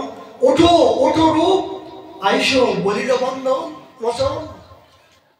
মহাপ্রভু রূপ গোস্বামীকে উঠালেন, উঠিয়ে প্রেমের আলিঙ্গন করে বললেন, রূপ রূপ, আমি শুধু এখানে এসেছি কেন জানো? এই তোমাদের দুই ভাইকে উদ্ধার করার জন্য। এই তোমাদের দুইজনকে দিয়ে জগতের আমার অনেক কাজ, লুপ্ত তীর্থ উদ্ধার, ভক্তি গ্রন্থ উদ্ধার, আমার মনোবাঞ্ছিত সম্পত্তি আমি তোমাদেরকে অর্পণ করব। আমি ইচ্ছা ছিল আমি নিজেই করি হতো জীবকে উদ্ধার করব, কিন্তু মনে হয় কৃষ্ণ আমার সেই সৌভাগ্য আমার হবে না। আমি যখন বৃন্দাবনের কথা মনে করি তখন আমি সব ভুলে যাই, আমি আমার প্রতিকার কথা ভুলে যাই। কৃষ্ণ যেন আমাকে সবকিছু হরণ করে নিতে চলেছে। আমি এসেছি এই সম্পত্তি তোমাদের দুই ভাইকে দান করার জন্য। তোমাদের মাধ্যম দিয়ে আমি আমার মনোবাঞ্ছিত পূর্ণ হবে। ওঠো ওঠো, দৈন্যতা ছাড়ো, প্রাণ যে আমার ফেটে যায়। তোমাদের দৈন্যতা দেখে আমি আর সইতে পারি না। কৃষ্ণের করুণা কিছু না যায় বর্ণন, বিষয় কূপ হইতে কাড়িল তোমাদের জন। রূপসেবাদ আচার্যপাদ বলছেন, প্রভু আমরা দুই ভাই বিশাল কূপের মধ্য দিয়ে আমরা পড়ে আসি, আমাদেরকে উদ্ধার করো। এরা তখন মহাপ্রভু তিনি আজ এই দৈন্যতার স্বরে তাকে উপদেশ করলেন, রূপ তুমি জানো না, তোমরা কি চতুর্বেদী অধ্যায়ে ব্রাহ্মণ যদি ভক্তি শূন্য হয় তবে সে আমার প্রিয় নয়। চতুর্বেদ অধ্যায়ের একজন ব্রাহ্মণ কুলে জন্মগ্রহণ করেও যদি সে অনেক কিছু জানলো কিন্তু তার ভিতরে কোনো ভক্তি নাই, সে আমার কাছে প্রিয় হতে পারে না। চন্ডাল হয়েও আমাকে ভক্তিমান হয় তবে সে আমার কাছে অতীব প্রিয়। রূপ সে আমার কাছে অতীব প্রিয়। অতএব ভক্ত চন্ডালকে সৎপাত্র মনে করিয়া দান করিবে, তার নিকটে হইতেই প্রতিগ্রহণ করবে। মহাপ্রভু বলেন, রূপ চতুর্বেদী ব্রাহ্মণ হলেও সে যদি কৃষ্ণ ভক্ত নয়, সে যদি আমার ভক্তিকে অবলম্বন না করে, বলে তার সমস্ত জপ তপ সমস্ত প্রকার সৎসংকল্প আমি ঘৃণা মনে করি। রূপ তুমি তোমার রাজপ্রাসাদ সমস্ত কর্ম অর্থ সম্পত্তি সবকিছু ত্যাগ করে তুমি আমার চরণাশ্রয় করেছো, আমি তোমার কাছে যে পরাজয় স্বীকার করেছিল, অহম ভক্ত পরাধীনা। জানো আমি ভক্তের কাছে কিভাবে পরাজয় স্বীকার করি? এখানে প্রসঙ্গ আসলো সুদামা। ভগবান শ্রীকৃষ্ণ যখন দ্বারকায় রাজা হলেন, বিপ্র সুদামা তিনি আজ জানতে পারলেন আমার ছোটবেলার সখা, তার সাথে আমার দর্শন করতে হবে। দরজায় অপেক্ষা করছেন, বলছেন আমার প্রাণবন্ধু সখা কৃষ্ণের সাথে আমি দর্শন করব। দারাঙ্গন তাকে গলা ধাক্কা মেরে বাড়ি বের করে দিল। কিন্তু হৃদয়ের বান্ধব ভগবান এবং ভক্তের হৃদয়ের সাথে সম্বন্ধ যখন সুদামাকে গলা ধাক্কা মেরে বাড়ি দিল, কৃষ্ণ যেন ছটফট করতে শুরু করলো, যেন তার অঙ্গে আঘাত করছে। ভক্তের হৃদয়ে যদি আঘাত হয় ভগবান জানতে পারে না। হরিদাস ঠাকুরকে যখন বাইরে বাজারে বৃত্তাঘাত করছিল, তখন সেই বৃত্তাঘাতে আঘাত করলো মহাপ্রভু নিজেই ধ্যান করছিল। হরিদাস তোমার সেদিনের কথা মনে পড়ে? বলো তো, বলো প্রভু।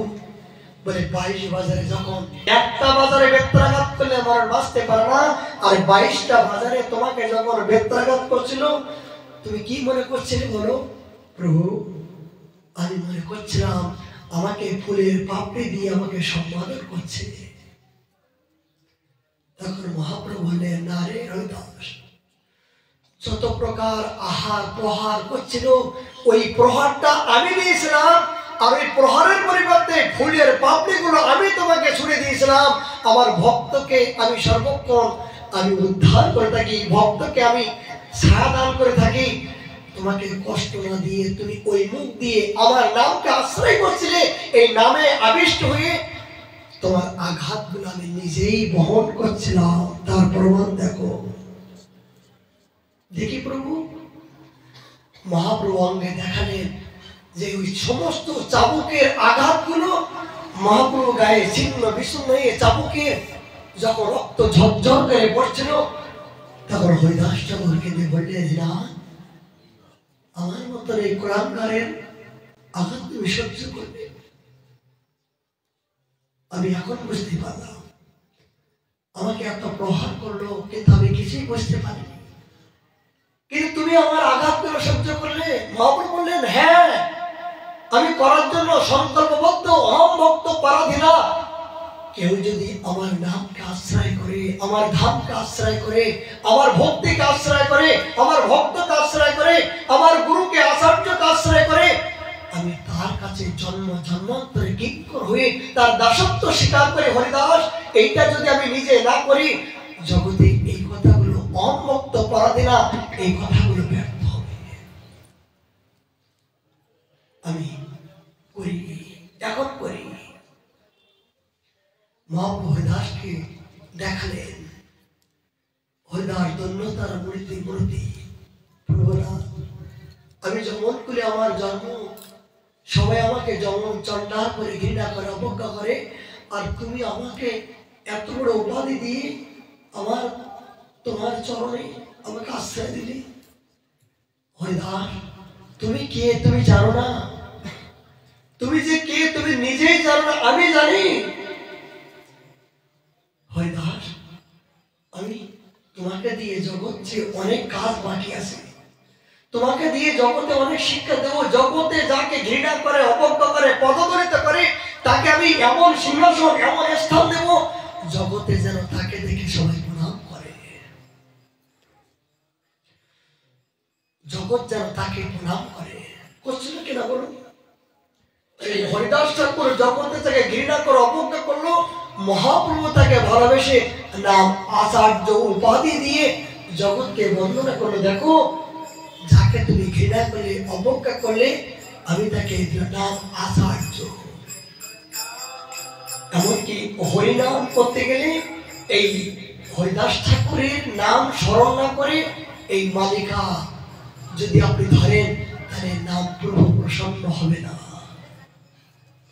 যখন হরিনামের সংখ্যা শুরু করবেন, হরিদাস ঠাকুরের নাম স্মরণ না করে আপনি মালিকায় হাত দিলে সেই দিনে নাম পরিপূর্ণ হবে না। এই নামকে পরিপূর্ণ পরিপক্ত করার মতো একমাত্র স্বর্ণাপন্ন হরিদাস ঠাকুরের স্বর্ণাপন্ন না হওয়া পর্যন্ত আপনার ভজন পরিপক্ত হবে না, নাম সংখ্যা পূর্ণ হবে না, নাম আচার্য। মহাপ্রভু বলেন, আমি ভক্তের কাছে ভক্তকে সম্মান করে, ভক্তকে বড় করে আমি যে সুখ পাই, আমি নিজেই বড় হয়ে এই সুখ পাই না। স্বামী মহাপ্রভু রূপ গোস্বামীর বাক্যে এইটা বললেন, রূপ আমি ইহার ধরনের ভক্তকে এত ভালোবাসি। তোমরা দুই ভাই, তোমরা তো আমার চিরকিঙ্কর, তোমরা আমার জন্ম জন্মান্তর কিঙ্কর। সেই রূপমঞ্জরি, বিলাস মঞ্জরি, এই দুইজন তো আজ কলিযুগে এসেছেন রূপমঞ্জরি, এই রূপ গোস্বামী সনাতন গোস্বামী। মহাপ্রভু বলেন, রূপ তোমরা কে তোমরা জানো না? তোমরা হোসেন সাহেব রাজমন্ত্রী বটে, কিন্তু পূর্বকৃত যে কি সংস্কার তোমাদের ভিতরে আছে তোমরা জানো না, আমি জানি। এবং তোমাদের দ্বারা যে জগতের কল্যাণ হবে, তোমাদেরকে যে আমি অনেক কাজ বাকি করবই করব। মহাপ্রভু আরেকটা দৃষ্টান্ত দিলেন। চৈতন্য চরিতামৃত আমাদের রসময় গ্রন্থ, বলছেন ভাগবত শ্রবণ করা যায় অকাসুর বকাসুর, কিন্তু চৈতন্য চরিতামৃত হলো অনেক উচ্চমানের গ্রন্থ, মহাপ্রভুর পূর্ণ অবদান। প্রেমের পরিপূর্ণ প্রতীক স্বরূপ চৈতন্য চরিতামৃত রসময়, রসের সাগর। এই রসময় গ্রন্থ যদি আমরা আস্বাদন না করি, তাহলে কিন্তু আমরা মণিমাণিক্য এই হীরা সন্ধান পাবো না। আর একটা উপমা দিলেন মহাপ্রভু। কি উপমা দিলেন?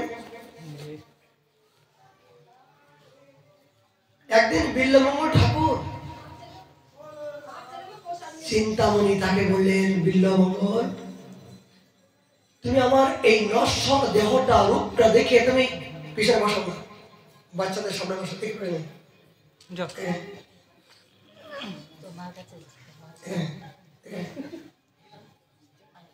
কষ্ট হয়, শ্রোতা যদি সঠিক না হয় এগুলো রস ভঙ্গ হয়ে যায়।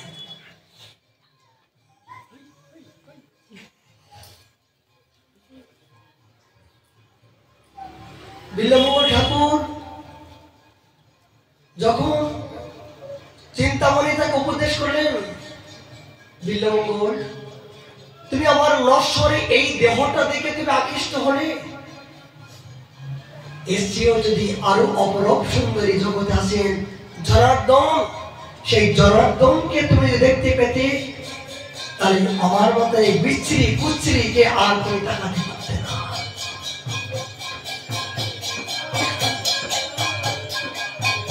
তখন বিল্লমঙ্গল ঠাকুর বললেন, চিন্তামণি, জগতে তোমার চেয়েও অপরূপ সুন্দরী কি জগতে কেউ আছে? বলে আছে বই কি? দেখতে চাও? বলে দেখাও। বলে আজকে তোমাকে আমি সুন্দর সাজে সজ্জিত করবো। সেই চিন্তামণি বিল্লমঙ্গলকে সুন্দরভাবে সাজিয়ে যাও, এই কথা। এই চিন্তামণি হলেন বিল্লমঙ্গলের গুরু ভাগবত দর্শন। এই বিল্লমঙ্গল ঠাকুর আস্তে আস্তে যখন জঙ্গলের মধ্য দিয়ে খুব তত্ত্ব রহস্যপূর্ণ লীলা কথা, এর রসিক ভক্ত ছাড়া এগুলো খুব অন্তরাঘাত লাগে। প্রভু এগুলো লীলা কথা তো। বিল্লমঙ্গল ঠাকুর ইনি বালক, তিনি এক গাছের নিচে বসে আছেন অন্ধ অবস্থায়। তিনি দুবার স্ত্রীর প্রতি আসক্ত হওয়ার পরে যখন বুঝতে পারলেন যে আমি যে নরক থেকে আসলাম, আমি আবার সেই নরকের দিকে ধাবিত হলাম, নিজের চোখটা আজকে সুচ দিয়ে বৃদ্ধ করলেন। করার পরে তিনি আরো বিলাপ করে আজ বৃন্দাবনের রাস্তায় একটা গাছের নিচে বসে আছেন ক্ষুধার্ত অবস্থায়। এই ক্ষুধার্ত অবস্থায় যখন বসে আছেন, একটি বালক রৌদ্র পুড়ে যাচ্ছেন। এই বিল্লমঙ্গলের গায়ে যখন রৌদ্র পুড়ে যাচ্ছেন আর সহ্য করতে পারছেন না, ভগবানের দয়া হলো। ভগবান আর থাকতে পারছেন না, এসে বললেন, এরে সাধু বাবা, তোমার এত রৌদ্র বসে আছো, তোমার কষ্ট লাগছে না? বসে কষ্ট লাগলে কি করব? তোমার যদি দয়া হয় তাহলে সুশীতল ছায়া আমাকে নিয়ে চলো। বিল্লমঙ্গল বলছেন, হে বন্ধু, যদি আমার মতন হতভাগ্য অন্ধ জীবকে দেখে তোমার দয়া হয় তাহলে সুশীতল ছায়া আমাকে নিয়ে চলো না। ভগবানের মনটা বিগলিত। তখন ভগবান নিজেই বলছে, শোনো, এই বিল্লমঙ্গল হাত ধরলেন, হাত ধরে গাছের নিচেই বসে দিলেন। এই হাত ধরে যখন স্পর্শ করলো, বিল্লমঙ্গল একটা হঠাৎ করে কারেন্টের মতো তার একটা শর্ট লাগলো। ভগবানের স্পর্শ করলে জীবের কি হয়?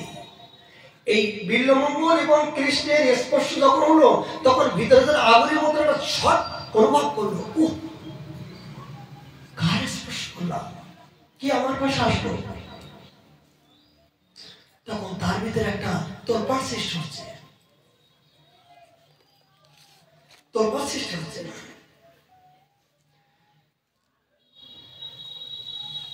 বিল্লমঙ্গলে জিজ্ঞাসা করছেন, সাধুজি, তুমি বসে বসে কি ভাবছো? এই জায়গায় কি ভালো লাগছে তোমার?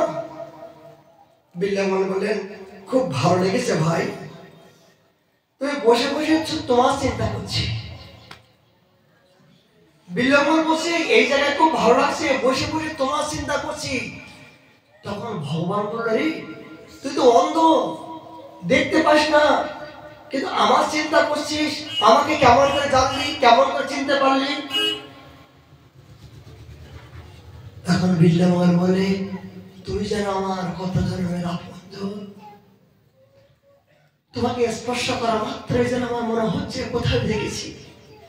তুমি যেন আমার হৃদয়ের মাঝে যেন আমাকে কিনে নিয়েছো। হে বন্ধু, সত্যি করে বলো তো, তুমি কি?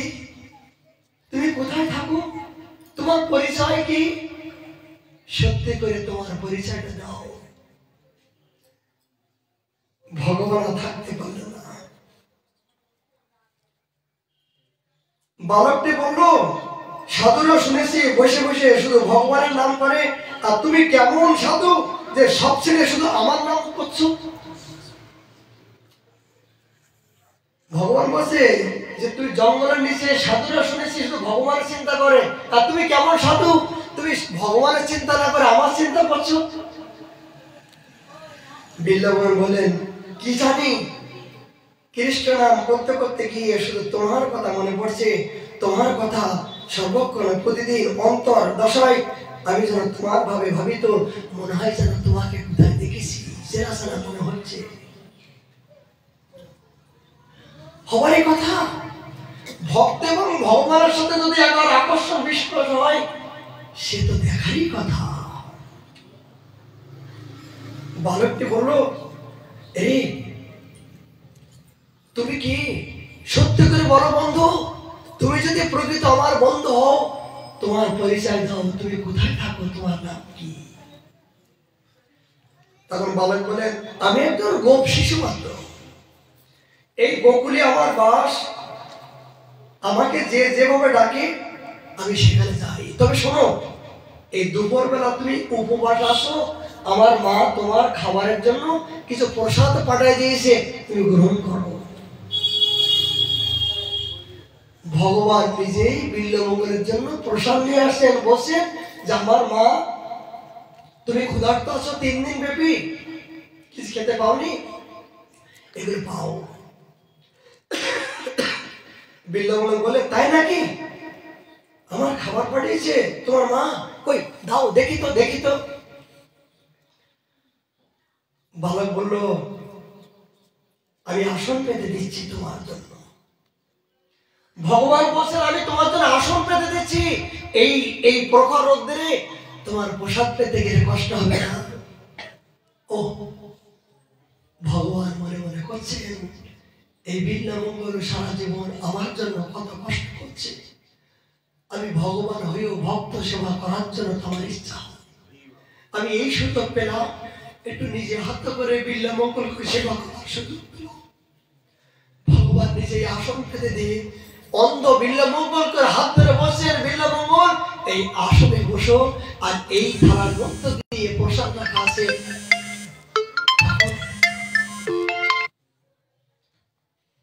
তখন বিল্বমঙ্গল বসেন, প্রভু আমি তো অন্ধ, দেখতে পাচ্ছি না, আমি কেমন করে খাবো, কি নিয়ে আসছো আমি দেখতে পাচ্ছি না। ভগবান মনে করেন, এই তো সুযোগ, আমার ভক্তকে সেবা করার মতো সুযোগ আমার হয়েছে। ভগবান নিজেই এই থাক থেকে প্রসাদ নিয়ে ভগবান নিজেই বিল্বমঙ্গলের মুখে তুলে দিতে শুরু করলেন।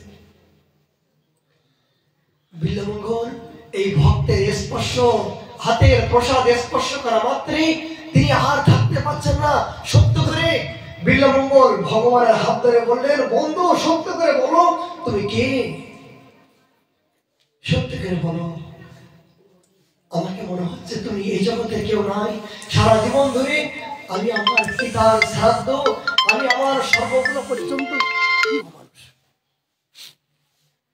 নিজের সর্বগুলো পর্যন্ত রজ্জু মনে করে আমি যে ব্যক্তির প্রতি আসক্ত হয়েছিলাম, আর এই আমার চিন্তামণি যে যার সন্ধান বলল, আমার মনে হয় সেই আমার নিজজন আমি পেয়েছি। বিল্বমঙ্গল অনুভব করছে, ভগবানের হাত ধরল, প্রভু সত্য করে বলো তোমার পরিচয় কি, আমি তোমার হাত ছাড়বো না, হাত ছাড়বো না। ভগবান মনে করলেন, আমি তো ধরা খেয়ে গেছি, আমি যদি ধরা খেয়ে যাই তাহলে তো আমি পরাজয় স্বীকার করবো, উপায় কি? ভগবান বলে, ছাড়ো ছাড়ো ছাড়ো, আমার মা আমাকে ডাকছে, অনেক কাজ বাকি আছে, গরুগুলো হাম্বা হাম্বা করে ডাকছে, আমাকে কাজে যেতে হবে। বিল্বমঙ্গল বললেন, না প্রভু তোমাকে আর ছাড়বো না, অনেকদিন পরে তোমাকে পেয়েছি, মনে হয় তুমি আমার চিরজন্মের কত বান্ধব, তোমার স্পর্শ করে মনে হচ্ছে তোমাকে যেন কোথায় দেখেছি, তুমি আমার কত জন্মের, আমার হৃদয়টা যেন শীতল হয়ে গেল। তখন ভগবান নিজেকে চাতুরতা করার জন্য বিল্বমঙ্গলের হাত থেকে কেড়ে নিলেন। তখন বিল্বমঙ্গল বলছে, না আমি বুঝতে পেরেছি তুমি কে, আমি বুঝতে পেরেছি তুমি আমার প্রাণধন প্রাণবাধক, তুমি আমার হাত ছেড়ে চলে যেতে পারো, কিন্তু বলো তো মাধব, তুমি আমার হাত ছেড়ে আমাকে ভাগে দিতে পারো, কিন্তু তুমি যে আমার ভিতরে বসে আছো, আমার ভিতরে বসে আমার অলঙ্কৃত করে বসে আমার কে পরিচালনা করছো, তুমি কি পারবে আমার হৃদয় থেকে তুমি কোনোদিন চলে যেতে পারবে? এ মাধব, তুমি আমার হৃদয় থেকে কোনোদিন ফাঁকি দিয়ে চলে যেতে পারবে? তখন বুঝবো যে তুমি আমাকে ফাঁকি দিলে। তুমি আমাকে ফাঁকি দিলে না, তুমি আমাকে ঠকালে। আমি তোমাকে ঠকালাম। ভগবান থাকতে পারলেন না, ভগবান থাকতে পারলেন না। এই ভক্ত যখন ভগবানকে পাওয়ার জন্য স্তুতি করেন না, এই স্তুতি শ্রবণ করে ভগবান পরাজয় স্বীকার করে তিনি সাক্ষাৎ প্রকাশ হলেন বিল্বমঙ্গলের সামনে। সাক্ষাৎ যখন প্রকাশ হলেন বিল্বমঙ্গলের, এই অন্ধ চোখটা ভালো হয়ে গেল। এই ভালো হওয়ার পরে তিনি অপরূপ লহরে ভগবানের রূপমাধুরী দেখতে শুরু করলেন। আর চিন্তামণির কথা চিন্তা করছেন। ও চিন্তামণি যে আমাকে বলছিল, বিল্বমঙ্গল, আমার চেয়েও জগতে আরো সৌন্দর্যময় ব্যক্তি আছেন, যাকে দেখলে জগতে আর কাউকে দেখতে হয় না। তাই এই সেই মাধব, তার চোখ, মুখ, নাক, অঙ্গ প্রত্যঙ্গ, কোমর, চরণ পর্যন্ত দেখছেন আর চোখের জলে ভাসছে। মাধব, এই তোমাকে দেখার জন্য আমি কত কিছু করলাম। আমার পিতৃহারা হলাম, মাতৃহারা হলাম, সমস্ত অর্থ হারা হলাম, সমস্ত আমি ব্রাহ্মণ করে জন্মগ্রহণ করবো, ধর্মচ্যুত হলাম, সবকিছু ত্যাগ করে সর্বস্ব চরণে সপিয়া আমি তোমার আমার জন্য এই রূপ দর্শন করার জন্য আজকে আমি একান্ত হব। তাহলে কি তুমি আমার সেই মাধব? এ না, বিল্বমঙ্গল ঠাকুর দেখে বললেন, প্রভু সত্যি করে বলো, তুমি কি সেই ব্রজনন্দন কৃষ্ণ? তুমি কি আমার প্রাণবন্ত দেবতা? তোমাকে পাওয়ার জন্য কি আমি এই আকুলতা করেছি? ভগবান হেসে হেসে মুস্কিয়ে মুস্কিয়ে তিনি ত্রিভঙ্গ ভাবে বিল্বমঙ্গলকে এমন ভাবে ঝড়ক বারবার চমৎকার ভক্তকে আরো আকর্ষণ করার জন্য তাকে যেন মোহিত করছেন। ভগবান বিভিন্ন প্রকার তার চোখের ভঙ্গি, তার বিভিন্ন প্রকার হাসির কে যেন বিল্বমঙ্গলকে বারবার আকৃষ্ট করছে। বিল্বমঙ্গল যত দেখছেন তত যেন আরো আরো আরো দেখার কথা, হওয়ারই কথা। উনি বলছেন, এই দিনের জন্য আমি তো অপেক্ষা করছিলাম। স্তুতি করলেন, না, তোমার কাছে একটি প্রার্থনা। বড় বিল্বমঙ্গল, তুমি যেমন আমাকে পাওয়ার জন্য অপেক্ষা করছিলে, আমি তোমাকে পাওয়ার জন্য কতদিন অপেক্ষা করছি তুমি জানো না? বলো তো বিল্বমঙ্গল, তুমি যখন অন্ধ অবস্থায় এই কাঁটার ভিতরে পড়ে গেছিলে, তখন কে তোমাকে তুলেছিল বলতো? এই কাঁটার মধ্য দিয়ে তখন ক্ষত বিক্ষত হয়ে রক্ত ঝরছিল, আমি নিজে হাত বুলিয়ে দিয়েছিলাম তোমার অঙ্গ প্রত্যঙ্গে, আমি নিজেই তোমাকে উঠাইছিলাম। বিল্বমঙ্গল, বলো তো, এটা কি তোমার মনে হয়? হ্যাঁ, না, আমি এখন বুঝতে পারছি যে আমি তো অন্ধ হয়েছিলাম। বিল্বমঙ্গল, তোমার সেদিনের কথা মনে আছে? তুমি যখন চলতে চলতে তোমার সামনে একটা পাতকুয়া পড়েছিল, কিন্তু একজন কেউ ইশারা করে বলছে, এরে ওদিকে যেও না, পাতকুয়া, ওদিকে যেও না, পাতকুয়া। তখন তুমি পিছনে ফিরে আসছিলে। বলো তো, ওই লোকটা কে ছিল? তোমাকে যে পিছন থেকে বলছিল যে এটা আগে যেও না, পাতকুয়া, বলে আমি ছিলাম। আমার ভক্তকে সাগরে স্বপ্নে সর্বক্ষণ আমাকে যারা ভালোবাসার জন্য কেউ যদি কোমর জলে অগ্রসর হয়, বিল্বমঙ্গল, আমি গলা সমান জলে নেমে বসে আছি তাকে আপন করার জন্য। তুমি জানো না, তুমি জানো না আমার ভক্ত আমার কাছে কত প্রাণ, কত প্রিয়। উদ্ধবকে বারবার বলছে, উদ্ধব, তুমি আমার কাছে যত প্রিয়। লক্ষ্মী আমার পদসেবা করছেন, ব্রহ্মা সমস্ত সৃষ্টি কার্য বহন করছেন, তারা আমার কাছে এত প্রিয় না। উদ্ধব, তুমি আমার মনের ব্যথা বুঝো, তুমি আমাকে ছাড়া আর কিছু জানো না, আমার দুঃখের কথাগুলো একমাত্র তোমার কাছে বলে আমি হালকা হতে পারবো। এই জন্য তো একজন মনের মানুষ চাই, মনের প্রকৃত বন্ধু চাই। সেই বন্ধু একমাত্র উদ্ধব তুমি, আর কাউকে মনের মতো বন্ধু পেলাম না। তুমি যাও, হতভাগিনী পিতা মাতা আর গোপ আর আমার গোল বালক, আমার সজ্জন গোল, তারা আমার বিরহে কন্যার করতে করতে কোথায় জঙ্গল থেকে জঙ্গলে পড়ে ক্ষত বিক্ষত হয়ে তাদের জীবনটা বিসর্জন দিতে চলেছে।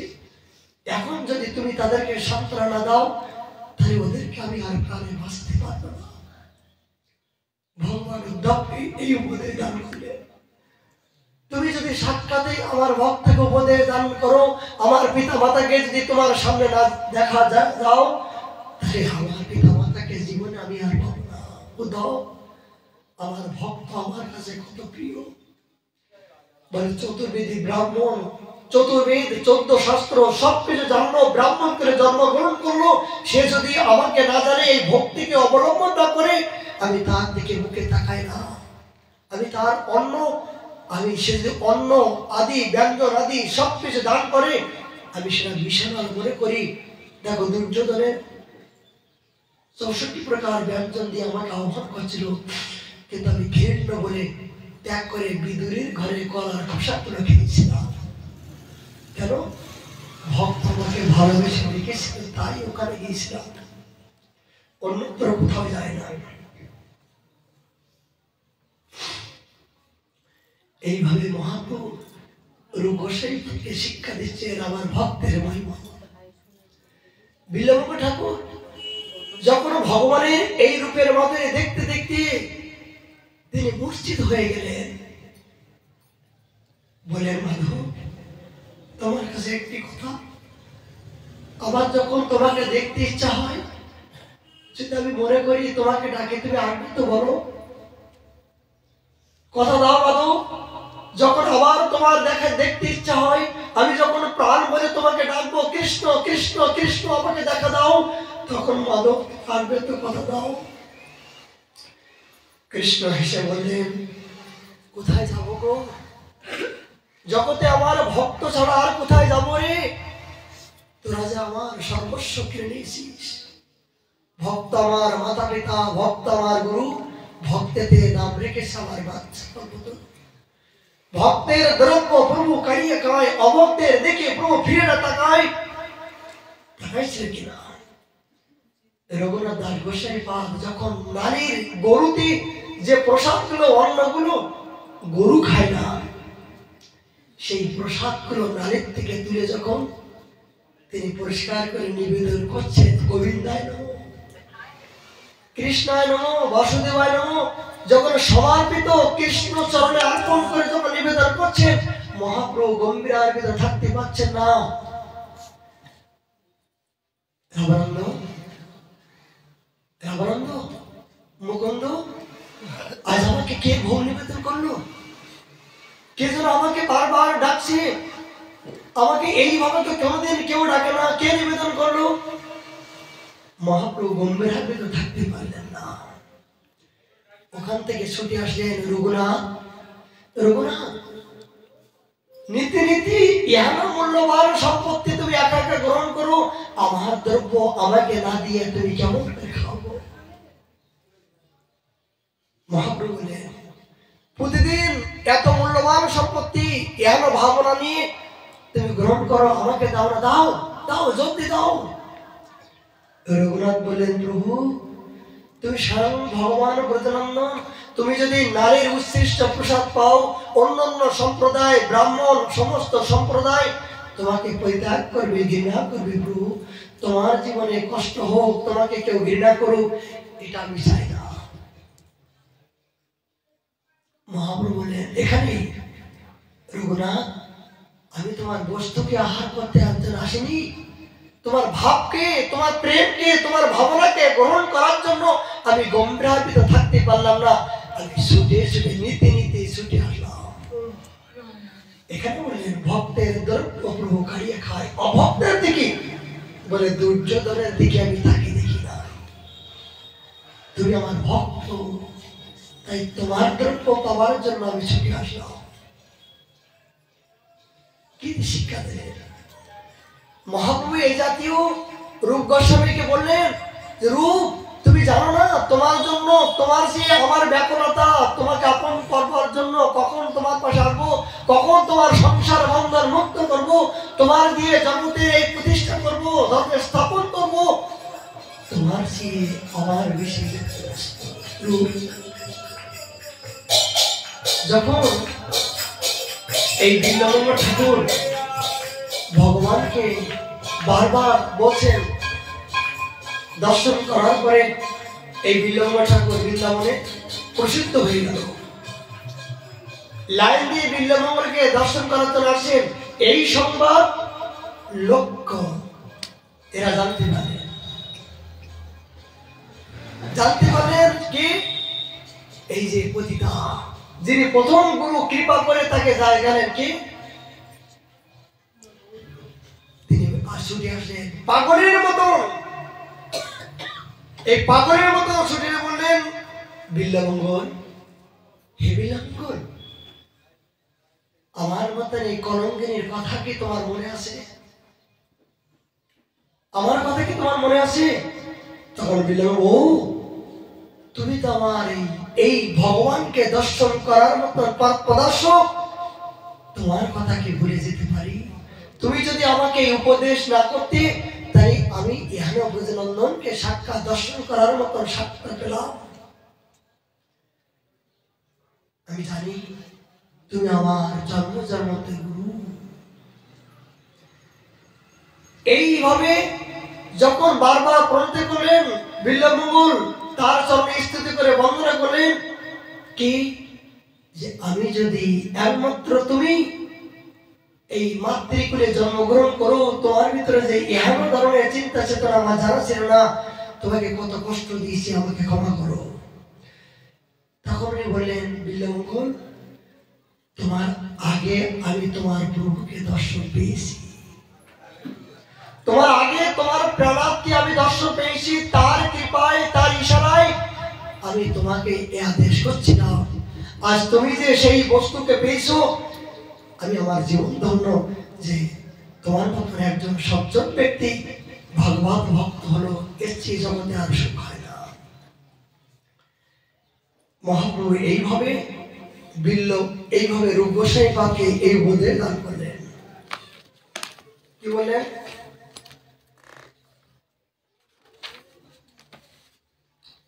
এই শ্লোক পড়ি, দোহার কইল আলিঙ্গন, কৃপাতে দোহার মাথায় ধরিল চরণ।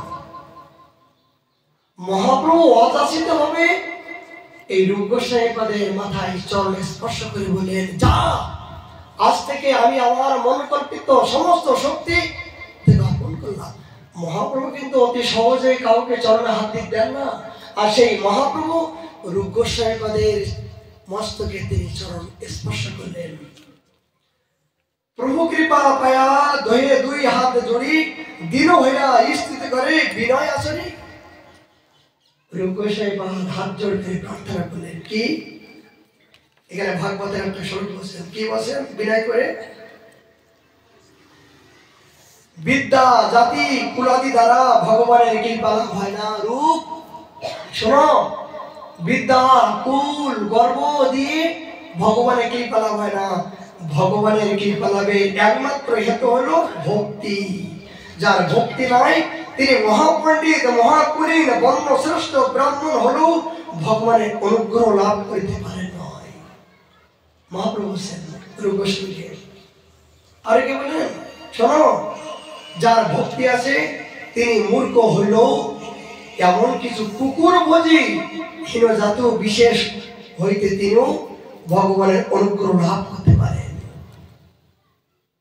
রূপ জানো, একজন কুকুর ভোজি চন্ডাল করে জন্ম, মুচি হয়ে সূচি হয় যেত কৃষ্ণ ভজে, ব্রাহ্মণীয় যদি চন্ডাল হয়, যদি কৃষ্ণ ত্যাজে, তার মুখ দেখিলে তার সমস্ত ব্রহ্মত্ব নষ্ট হয়ে যায়।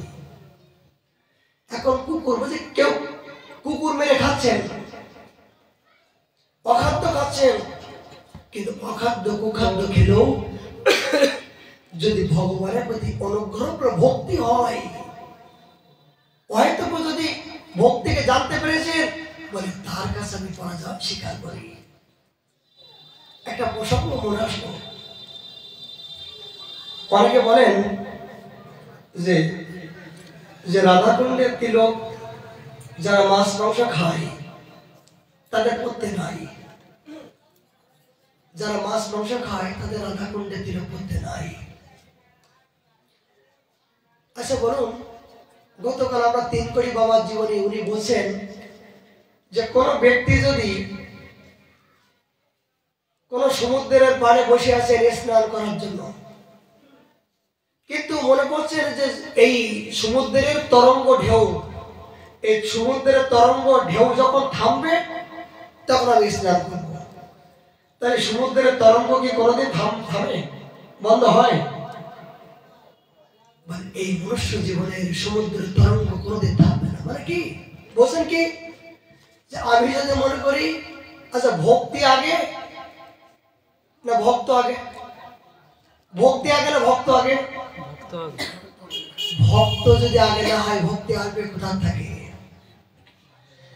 আজকে কারণ যদি ভালো লাগে যে রাধাকুণ্ডের রস পরিধান করব, আমি গোপীপদ রস ধারণ করলে আমার মহাপ্রভু ধারণ করেছেন ব্রহ্মার দুর্লভ সম্পত্তি, আজকে ব্রহ্মা স্বয়ং পর্যন্ত এই ব্রজ রসকে সম্মান করছেন। উদ্ধব মহারাজ এই বৃন্দাবনে এই গুলমলতা হয়ে ব্রজরাজে পড়ে আছেন, স্বয়ং চৈতন্য মহাপ্রভু এই রাধাকুণ্ডের তিলক এই কপালে ধারণ করে তিনি আজ বল্লভ ভট্টকে বললেন, এই দেখা মাত্রে রাধা প্রেম হবে, আমি রাধারানীকে ভালোবাসি, তার প্রথম প্রমাণ হলো রাধাকুণ্ডের তিলক।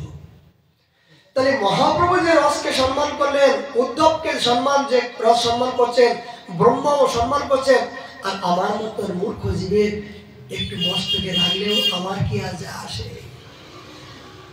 এমন কি হতে পারে না যে আমিষ গ্রহণ করার পরও রাধাকুণ্ডের তিলক করতে লাভ হচ্ছে, লালসা হচ্ছে, করলাম, কিন্তু রাধারানীর করুণায় সে একদিন আমিষ ত্যাগ করে একদিন বড় সাধু হবে না, একজন ঋষি হবে না, তপস্বী হবে না, তার পূর্বজন্মের সংস্কার যে সে একজন বড় সাধক হবে না, এমন কি কোনো কিছু আছে যারা যায়?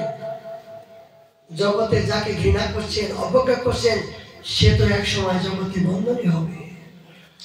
আমরা তো মায়ের কোলের থেকে তো প্রসাদ বুঝে জন্মগ্রহণ করি নাই, এই দাসের কথা বলি। আমরা তো মায়ের পেটের থেকে তো প্রসাদ বুঝে হয় না, অখাদ্য কুকুর তো খেয়েছি, কিন্তু আমিষ খাওয়া কালীন তো তিলক ধারণ করছিলাম। এই আমার পশুর কথা বলি। কেন? একজন বৃন্দাবনের বাসী বৃন্দাবনতে গিয়েছিল 16 বছর যাবৎ, এই চাকলেশ্বর মহাপ্রভু মন্দিরে তিনি ছিলেন। হঠাৎ করে বৃন্দাবনের বাসীর দর্শন করে তার সঙ্গে সঙ্গ হয়ে এই তিলক ধারণ আমিষ খেতাম। তখন এই অপরাধী শরীর, কিন্তু আমিষ খাওয়ার পরে, সাধু সঙ্গ করার পরে, হরিকথা শ্রবণ করার পরে তবেই তো আপনাদের মতো সৎ ব্যক্তির সঙ্গ পাওয়ার মতো সৌভাগ্য হলো। এখন যদি মনে করি যে নদীর পাশে বসে আমি তরঙ্গ যখন থামবে তখন আমি স্নান করব, যদি মনে করি, তাহলে এই জীবনে আমার কৃষ্ণ ভজন হবে না, এ জীবনে আমার কৃষ্ণ ভজন হবে না। চার্জার ব্যবস্থা করবো, এ জীবনে আমার কৃষ্ণ ভজন হবে না, ভুল হবে। এই জন্য যদি কারোর মন থেকে চাই যে আমি রাধাকুণ্ডে রস পাবো, আমি এই জীবনে রাধা চরণের কিঙ্করি হব, এই জীবনে আমার সার্থকতা হব, তাহলে তার রাধাকুণ্ডে রজে বলে কিছু কিছু বিধি আছে, শাস্ত্রে বিধান আছে। কাদের জন্য? মনের যে অন্তরের ভালোবাসা, এই ভালোবাসা কিন্তু বিধি অতিক্রম করে চলে। বিধি কিন্তু মনের ভালোবাসা অতিক্রম, যেমন ব্রজগোপীগণ, এরা জগতের বিধিকে লঙ্ঘন করছিল। ব্রজগোপীগণ বিধিকে লঙ্ঘন করছিল, ব্রজের গোপগণ তারা বিধি লঙ্ঘন করে অবিধি পূর্বক কাম। কেন?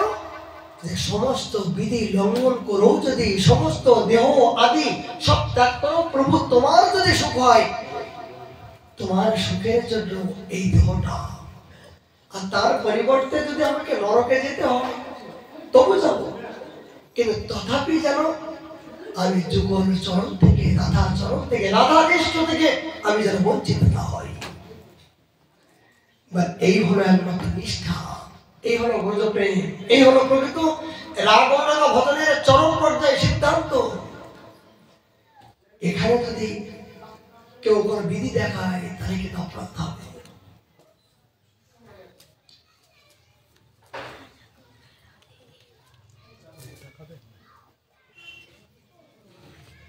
সনাতনের কার্যগত তাহারে খুশিল রূপ কহে কেউ বন্দী ভয় রাস করে। তখন মহাপ্রভু বলেন, আরে রূপ, তুমি তো একা আসলে, তোমার ভাই সনাতন কোথায়? তাকে তো দেখতে পাচ্ছি না। রূপ কহে দেহ বন্দী হয় রাজ ঘরে, তুমি যদি উদ্ধার তবে হইবে উদ্ধার। হে না, সে এখনো পর্যন্ত কারাগারের মধ্যে দিয়ে আবদ্ধ হচ্ছে। প্রভু হে না, তুমি যদি কৃপা করো তবেই হয়তো সম্ভব হবে যে তোমার এই বন্ধন মুক্ত হওয়া। প্রভু কয়ে সনাতনের হয়েছে মোচন, অচিরাতে আমসব হইবে বিলোপ। রূপকে বললেন, সনাতন চিন্তা নাই, চিন্তা নাই। রূপ চিন্তা নাই। যেদিন থেকে তোমার মতন ভক্ত চিন্তা করছো যে রূপের কল্যাণের জন্য, সেদিন থেকে আজ সনাতনের তার বন্ধন মুক্ত হয়েছে। কেন? তুমি তো আমার নিজ পার্শ্ব, সে মুক্ত সেরেই তো মুক্ত হবে। মধ্যাহ্নে করিতে বিপ্র প্রভুকে কইলা, রূপ গোস্বামীর সে দিবস তথায় রইলা। আচ্ছা, এখানে একটা কথা, আমরা যখন সনাতন গোস্বামীপাদ বয়সে বড় আর রূপ গোস্বামীপাদ হলো বয়সে ছোট, কিন্তু হিসাবে তো জয়রূপ সনাতন আমরা বলি, কিন্তু জয় সনাতনের কথা আগে তো বলার কথা না। বয়সের বড় সনাতন, জয় সনাতন, তারপর রূপ গোস্বামী বলার কথা, কিন্তু সেটা না বলে জয়রূপ সনাতনের কথা বলি কেন? প্রশ্ন না? যে সনাতন গোস্বামী তো বয়সে বড় আর রূপ গোস্বামী তো বয়সে ছোট, কিন্তু সর্বপ্রথম আমরা জয়রূপ সনাতন ভট্ট রঘুনাথ নাম নিই কেন? গোস্বামী তো বললেন যে বয়সের সাথে প্রকৃত সিদ্ধান্ত নয় ভজন জগতে। বলে শত বছর বয়স হলো কিন্তু কৃষ্ণ ভজন করলো না, গুরুচরণ আশ্রয় করলো না। বলে এই বয়সটা কি হলো? কোনো মূল্য নাই। বলে কখন থেকে শুরু হয়? যেদিন থেকে জীবের সদ্গুরুদেবের চরণাশ্রয় করার পরে ভজন ক্রিয়া শুরু হয়, সেদিন থেকে জীবনের এই প্রথম শুরু হয়। এই বৃন্দাবনের ভজন যখন শুরু হয়, তখন তার জীবনের প্রকৃত সময় শুরু হয়। কেন? মনে রাখবেন যে রূপ গোস্বামীপাদ সর্বপ্রথমে বৃন্দাবনে এসেছিলেন। এই পবিত্র বৃন্দাবনে রূপ গোস্বামীপাদ তিনি কারাগার থেকে মুক্ত করে এই বৃন্দাবনে এসে মহাপ্রভু চরণাশ্রয় করেছিলেন।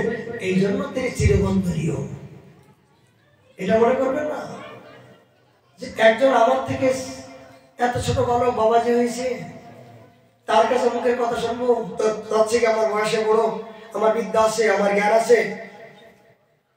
এটা শুনে রাখুন, আজকে আপনি জনজগতের বিদ্যা হতে পারে, অনেক বয়সে হতে পারে, কিন্তু সংস্কার কিন্তু পূর্বজন্মের অনুযায়ী, কিন্তু তার এই ভজনটা পূর্বজন্মের সংস্কার অনুযায়ী তিনি এই ডিগ্রি পেয়েছেন। আজকে একজন শিশু, এই শিশুটা মায়ের গর্ভের থেকে নিরামিষভোজী অবস্থায় জগতে মালা তিলক ধারণ করছেন, কিন্তু আমার মতন পাখণ্ডে কই আমি আমার 50 বছর হওয়ার পরে তখন জানতে পারলাম যে আমাকে মালা তিলক ধারণ করতে হবে। কি বোঝা যায়? আমি 50 বছর পরে জানতে পারলাম যে আমাকে মালা তিলক ধারণ করতে হবে, ভজন করতে হবে, কিন্তু ওই শিশু ছোটবেলার থেকে তিনি গর্ভের থেকে তিনি মালা তিলক ধারণ করার শিক্ষা তিনি পেয়েছেন। কেন? আমার আগে পূর্বজন্মে তার সংস্কার ছিল, ভজন করেছেন, এই জন্য তো আগে থেকে তিনি তৈরি হয়েছেন। আগে থেকে তার নিজের পথকে তিনি জানতে শিখেছেন, সত্যকে জানতে শিখেছেন। কিন্তু আমি পাখণ্ডী, আমি আগের জন্মে এই সময়টা পেয়েছিলাম, কিন্তু অপব্যবহার করে এই দেহ সুখের জন্য অপচয় করেছি, এই জন্য আমার এই সুযোগটা হয় নাই। এটা আমার কথা বলছি, আপনাদের নয়। এই জন্য সাবধান।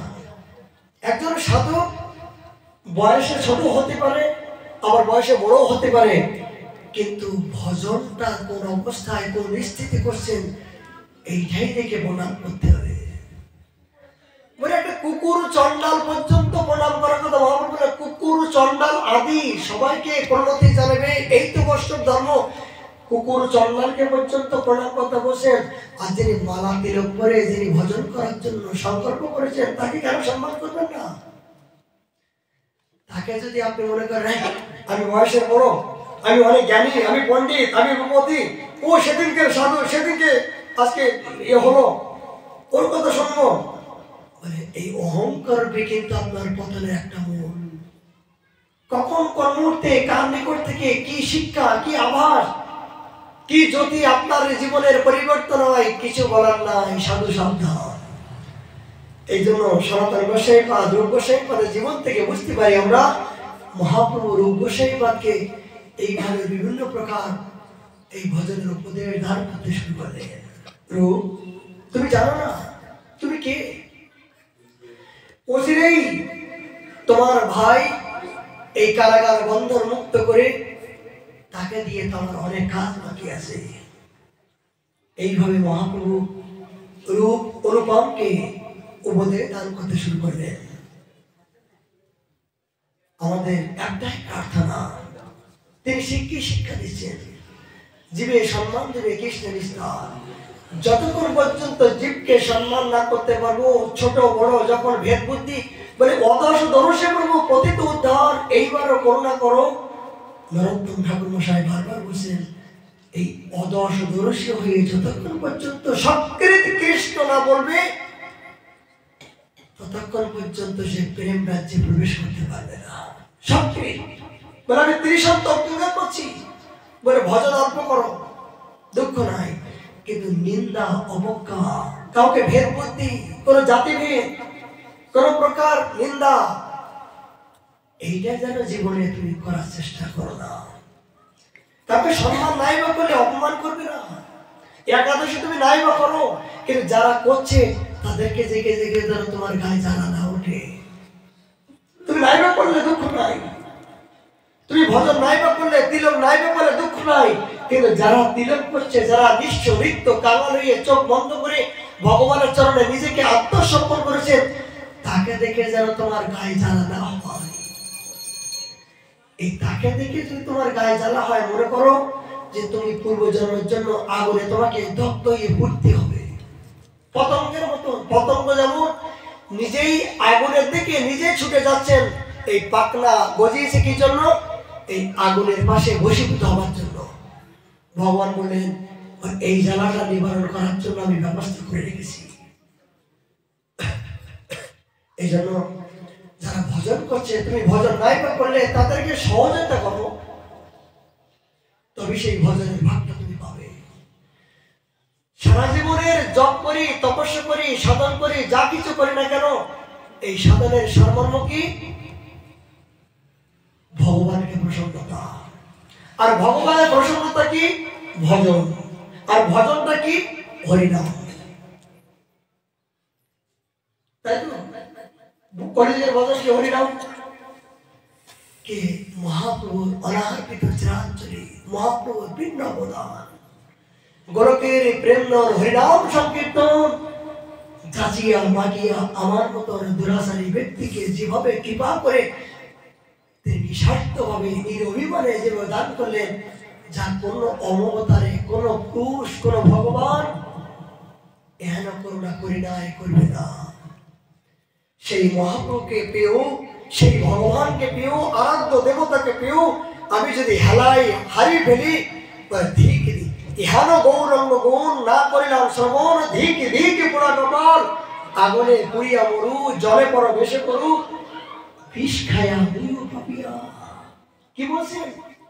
বলে ইহান গৌরঙ্গ গান না করিলাম শ্রবণ, ধিকে ধিকে পোড়া কপাল। মহাজন বলছেন কি? আগুনে পুড়িয়া মরু। আমার আগুনে পুড়িয়ে মরণ হচ্ছে না কেন? জলে পরবে, আমি জলে ডুবে মরছে না কেন? আগুনে পুড়িয়ে মরু, জলে পরে বেশি করু, বিষ খাইয়া মুইও পাপিয়া। বলছে আমার বিষ খেয়ে মরণ হচ্ছে না কেন? ধিক ধিক পোড়া কপাল। এই কলিযুগে জন্মগ্রহণ করো, মহাপ্রভুকে জানবার চেষ্টা না করি, এই চৈতন্য চৈতামৃত গ্রন্থ আস্বাদন করার চেষ্টা না করি, জানিবে অপরাধ আছে প্রচুর আমার ভিতরে। তথায় মহাপ্রভু যেভাবে রূপ গোস্বামী বাক্যে কৃপা করলেন, সনাতন গোস্বামী বাক্যে কৃপা আগামীকাল করবেন, এই আশা নিয়ে আমরা অপেক্ষা করবো। আজকের মতো হরিকথা বিশ্রাম, মহাপ্রভু করে হলে আমরা আগামীকাল আবার জয় জয় রাধে কৃষ্ণ গোবিন্দ, জয় জয় রাধে কৃষ্ণ গোবিন্দ, রাধে গোবিন্দ, রাধে গোবিন্দ, রাধে গোবিন্দ, রাধে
Hare